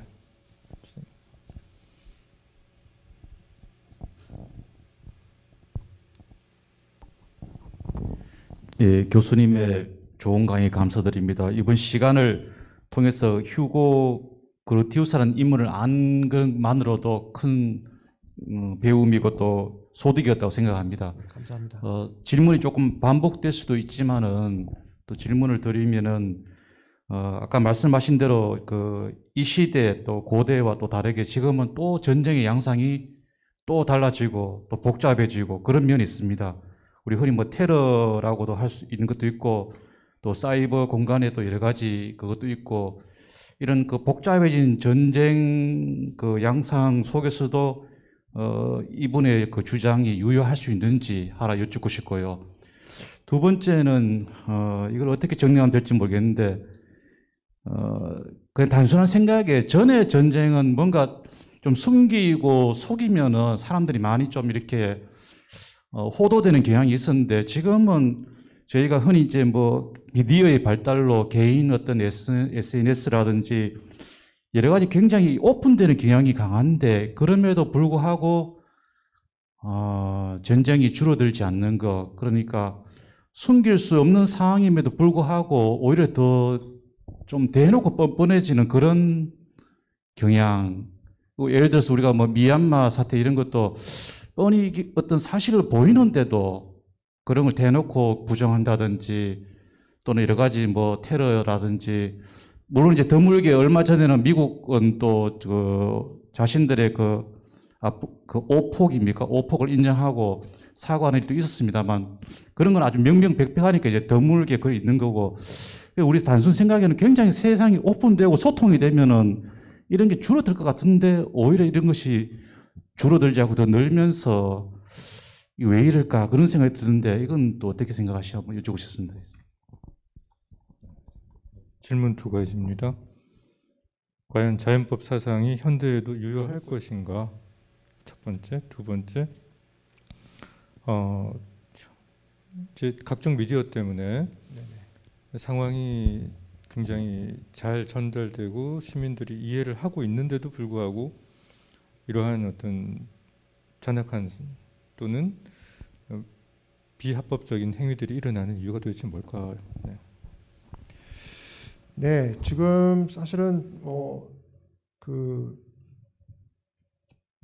국제 정치에서 혹은 뭐 국제 사회에서 자연법이 어떤 운명을 가꿀 것인가에 관련해서 일종의 지금 굉장히 전환점이 중대한 기로에 서 있는 것이 아닌가라는 생각을 좀 해보고 있습니다. 그래서 사실은 그 이전까지 소위 말하는 서구의 어떤 지배가, 서구의 어떤 지배적인 어떤 위치가 유지되는 동안에는 자연법이라고 하는 것이 비록 서구에서 이제 기원한 어떤 그런 사상이지만 그것이 보편 타당한 것으로 이제 받아들여지는 경향이 있었고, 뭐 비서구 국가들은 그것을 어떻게 보면은 한편으로는 이게 서구의 개념이기 때문에 좀 부당하다라고 우리에게는 적용이 되는 게 아니다라고 생각을 하면서, 다른 한편으로는 이게 어쨌든 서구가 주도하는 세계에서 국제 규범이기 때문에 우리는 받아들일 수밖에 없다 이런 식으로 생각하는 경향이 있었는데, 최근의 상황은 아까 또 두 번째 질문에서 말씀하셨듯이 이제 그런 규범을 대놓고 이제 부인한 미얀마 같은 그런 국가에서 그런 움직임이 굉장히 두드러지고 강화되고 있는 그런 상황이고요. 제가 보기에는 그것은 뭐 딱히 딱 하나의 몇 가지의 요인을 이렇게 그 요인에서 이제 비롯되었다고 얘기하기는 어렵지만, 제가 생각하기에는 지금 중국의 부상이라고 하는 게 결국에는 중국의 부상과 그 중국의 부상이 가져오는 어떤 여파라고 하는 게 서구식 가치 체계에 대한 어떤 굉장히 반발. 근데 그 반발이 단순히 이게 서구의 것이기 때문에 배척한다. 이게 아니라 정말 대놓고 배척을 하는, 대놓고 진짜 오픈해서 배척을 하는 그런 움직임이 지금 두드러지고 있는 게 아닌가라는 생각을 좀 해보고 있습니다. 근데 다른 한편으로 또 그럼에도 불구하고 긍정적으로 볼 수 있는 게 예를 들면 미얀마 얘기를 말씀하셨으니까 미얀마에서 어떻게 SNS 같은 것들이 발전을 하고 미디어가 발전해서 모든 사람들이 다 들여다보고 있는데 어떻게 이런 일이 벌어지느냐. 저도 이제 미얀마 상황은 굉장한 충격이었고요. 어떻게 보면은 서구식 규범이 혹은 뭐 이런 자연법 같은 것들이 어느 정도 이제 뿌리를 내려서 인류 사회가 뭐 어떤 단일한 가치 체계까지는 아니더라도 굉장히 인류의 어떤 가치가 수렴하는 쪽으로 가고 있는 것이 아닌가라는 생각을 하던 차에 미얀마 사태가 일어났고 또 중국은 여전히 자기식대로의 어떤 그런 이 가치를 고수하고 있는 그러한 상황인데요. 그럼에도 불구하고 과거에 만약에 미얀마와 같은 사태 같은 것들이 일어났다면은 사실은 전혀 그게 국제사회에 관심이 될 수 없었을 텐데 지금 현재 상황에서 예를 들면 저희 학교 학생들이 뭐 미얀마 민주화를 지지하는 뭐 예를 들면 캠페인을 벌인다든가 그러니까 한 20년 30년 전까지만 하더라도 그게 대부분의 평균적인 한국인 일반 예를 들면 젊은이들한테도 미얀마에서 무슨 일이 벌어지는가라고 하는 것은 전혀 이슈가 아닌 그런 상황이었는데 이제 뭐 미디어의 발달 혹은 세계화, 지구화의 영향도 있지만 또 그런 이게 국가들 간의 어떤 국제 시민 사회 간의 연대라고 하는 게 발전을 해서 그런 문제에 또 관심을 갖고 또 지지를 하고 하는 그런 움직임이 또 활발하게 이루어지는 걸 보면은 이게 또 지금 모든 지금까지 우리가 쌓아왔던 어떤 그러한 이 전지구적인 평화와 협력과 어떤 그런 거의 가치라고 하는 게 또 순식간에 또 이렇게 뒤집어지는 것은 아니지 않은가 그런 생각도 좀 해보고 있습니다. 그래서 양가적인 의미인 것 같습니다. 사실.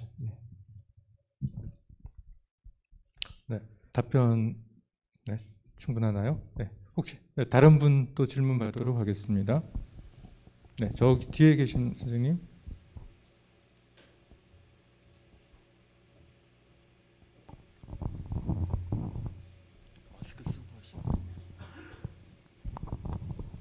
전 강의 잘 들었습니다. 제가 지금 말씀드린 게 질문이 될는지는 모르겠는데 저는 6.25를 어릴 때 겪었고요. 또 월남전에 참전을 했었고 최근에 아프가니스탄 전쟁 결과를 보고 있습니다. 여기에 세 전쟁에 미국이 다 관여를 하고 있습니다. 그런데 6.25 전쟁은 정전사태고 월남전은 공산화되었습니다. 아프가니스탄 등도 그리고 미군이 철수를 했습니다. 이 세 전쟁 양상을 보면서 그럼 오늘 강의 내용하고 자연법하고 봤을 때 미국이 내세우는 정의로운 전쟁인가에 대해서 좀 정리를 좀 해주시면 좋겠습니다.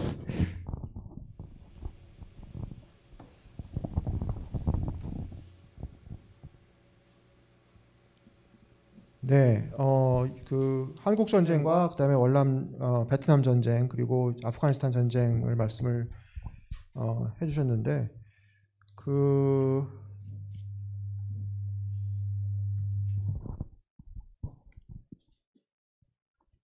일단 한국 전쟁 같은 경우는 뭐 오늘 제가 말씀드린 정전론 그대로 그냥 문자 그대로 적용을 해보면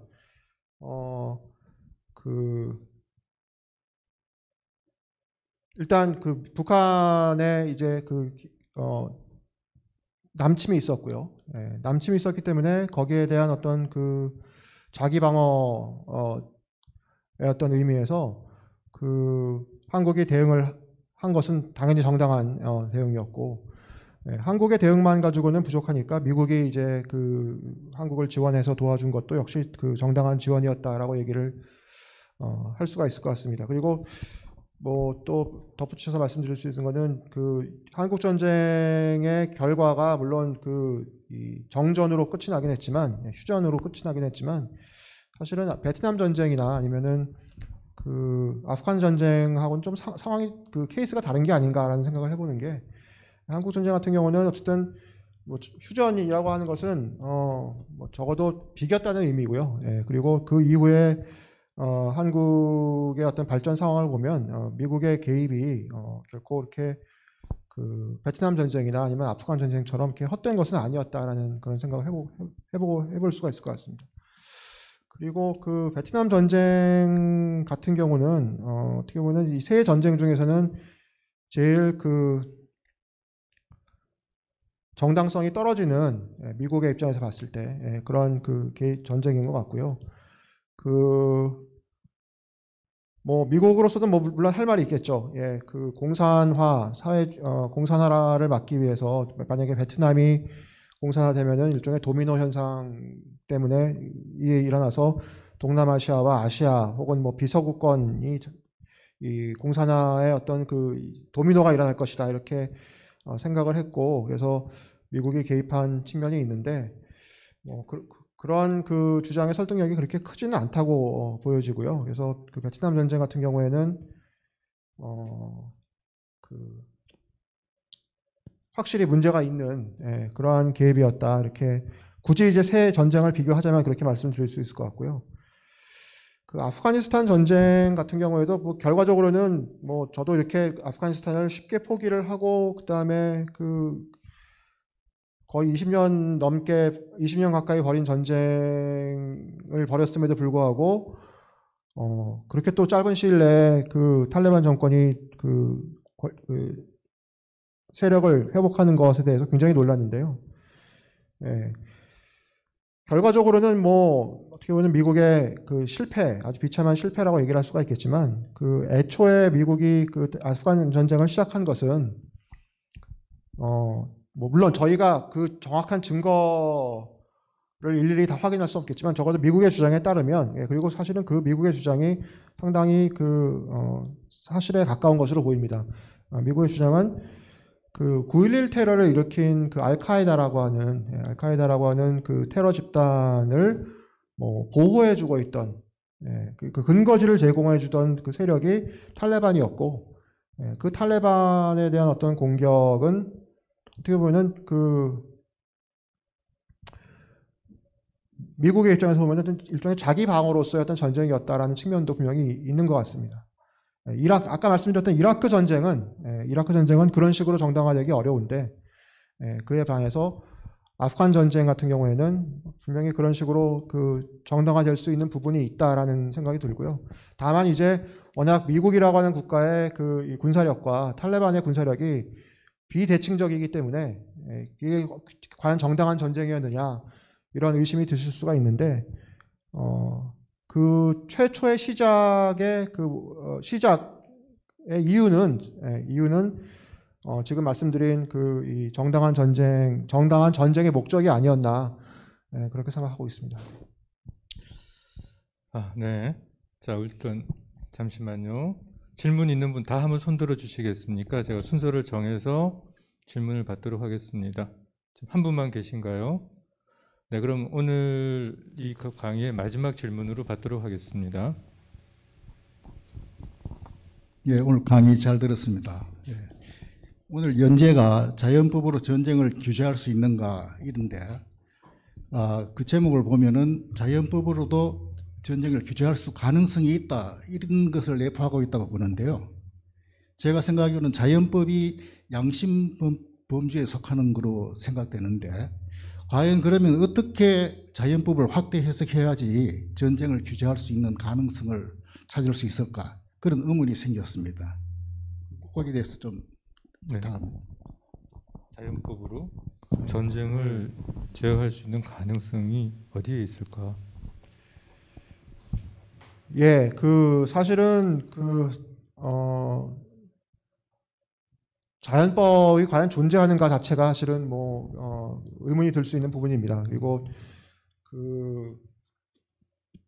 아까도 잠깐 말씀드렸듯이 자연법 사상이라고 하는 게 기본적으로 서구의 사상이기 때문에 어떻게 보면 자연법이 존재하고 그거를 모든 사람들이 세계 모든 서구 비서구 가리지 않고 모든 사람들이 그 자연법을 준수하고 적용해야 된다라고 주장하는 것 자체가 어떻게 보면 서구 중심주의적인 그러한 경향을 요소를 가지고 있는 것도 사실입니다.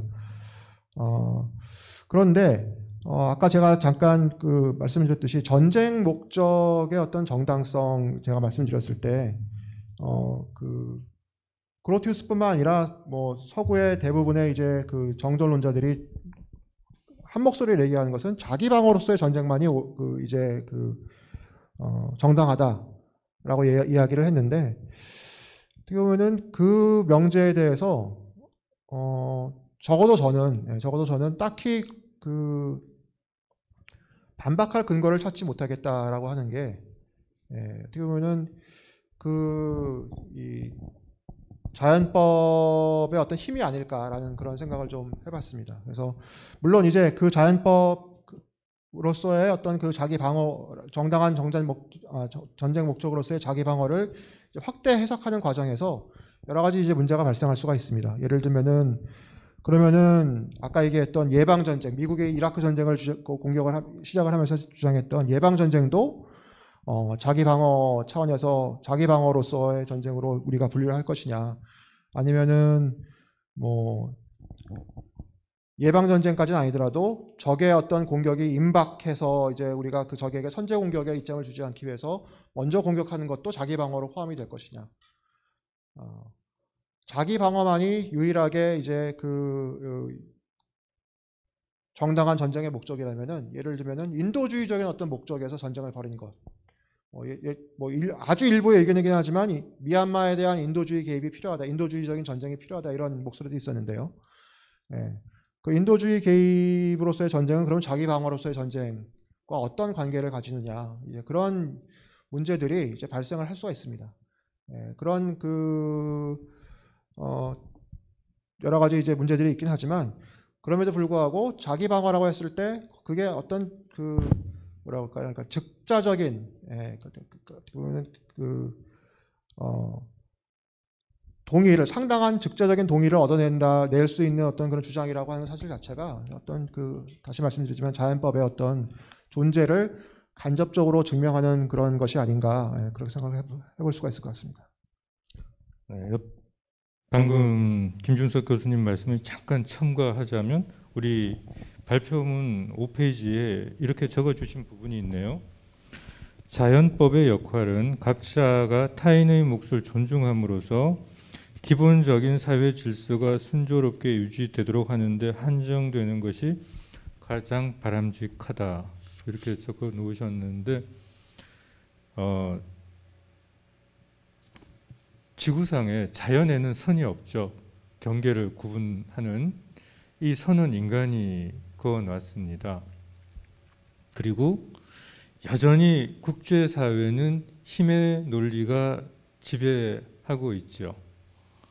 아무도 부정할 수 없는 부분인데, 전쟁을 하기 위해서는 고대에서부터 명분이 필요했습니다.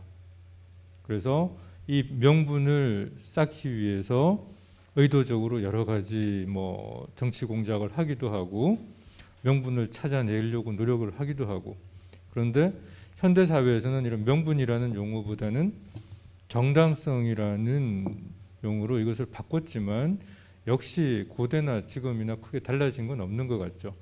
강대국의 힘의 지배가 있고, 강대국은 전쟁을 수행하기 위해서 정당성을 확보해야 되고, 그러다 보니까 한국 전쟁, 특히 우리 6.25 전쟁은 침략이 명백하게 있었고 여기에 대한 대응하는 전쟁이었다라는 정당성이 있었지만, 자, 그 이후의 전쟁들 같은 경우는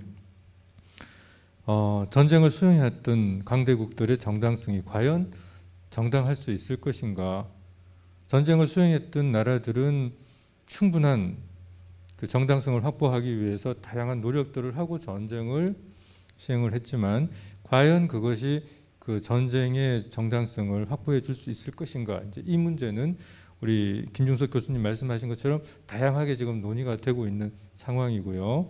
아마 이 논의의 종착점은 없을 것 같습니다. 강대국이 있고 힘의 논리가 지배되는 이상은. 그래서 이 자연법 사상을 통해서는 그야말로 야수와 같은 인간의 이런 전쟁을 하려는, 또 전쟁을 시도하려고 하는 욕구를 어떻게든지 제어하려고 하는 우리의 노력이 계속 투영되는 하나의 과정이라고 볼 수 있을 것 같습니다. 근데 이제 그나마 다행인 것은 20세기 중반의 전쟁들이 대량 살상을 어떻게든지 피하는 방향으로 행해지려고 하는 건 그나마 이제 이런 정당한 전쟁 이론을 여러모로 추구하면서 목소리를 내는 분들의 힘이지 않나, 이런 생각들은 해봅니다. 네, 시간이 많이 지났기 때문에 자연법으로 전쟁을 규제할 수 있는가, 이 주제로 강의하시고 또 이렇게 토론까지 함께 해주신 김준석 교수님께 큰 박수 부탁드리겠습니다. 네. 다음 시간에는 이제 문학으로 넘어가니까 조금 더 우리하고 밀접하게 관련된 부분들이고 쉽게 접근할 수 있는 영역일 수 있을 것 같습니다. 네, 참여해 주신 여러분 다시 한번 감사드립니다. 오늘 목요 철학 인문 포럼 여기서 마치도록 하겠습니다. 감사합니다.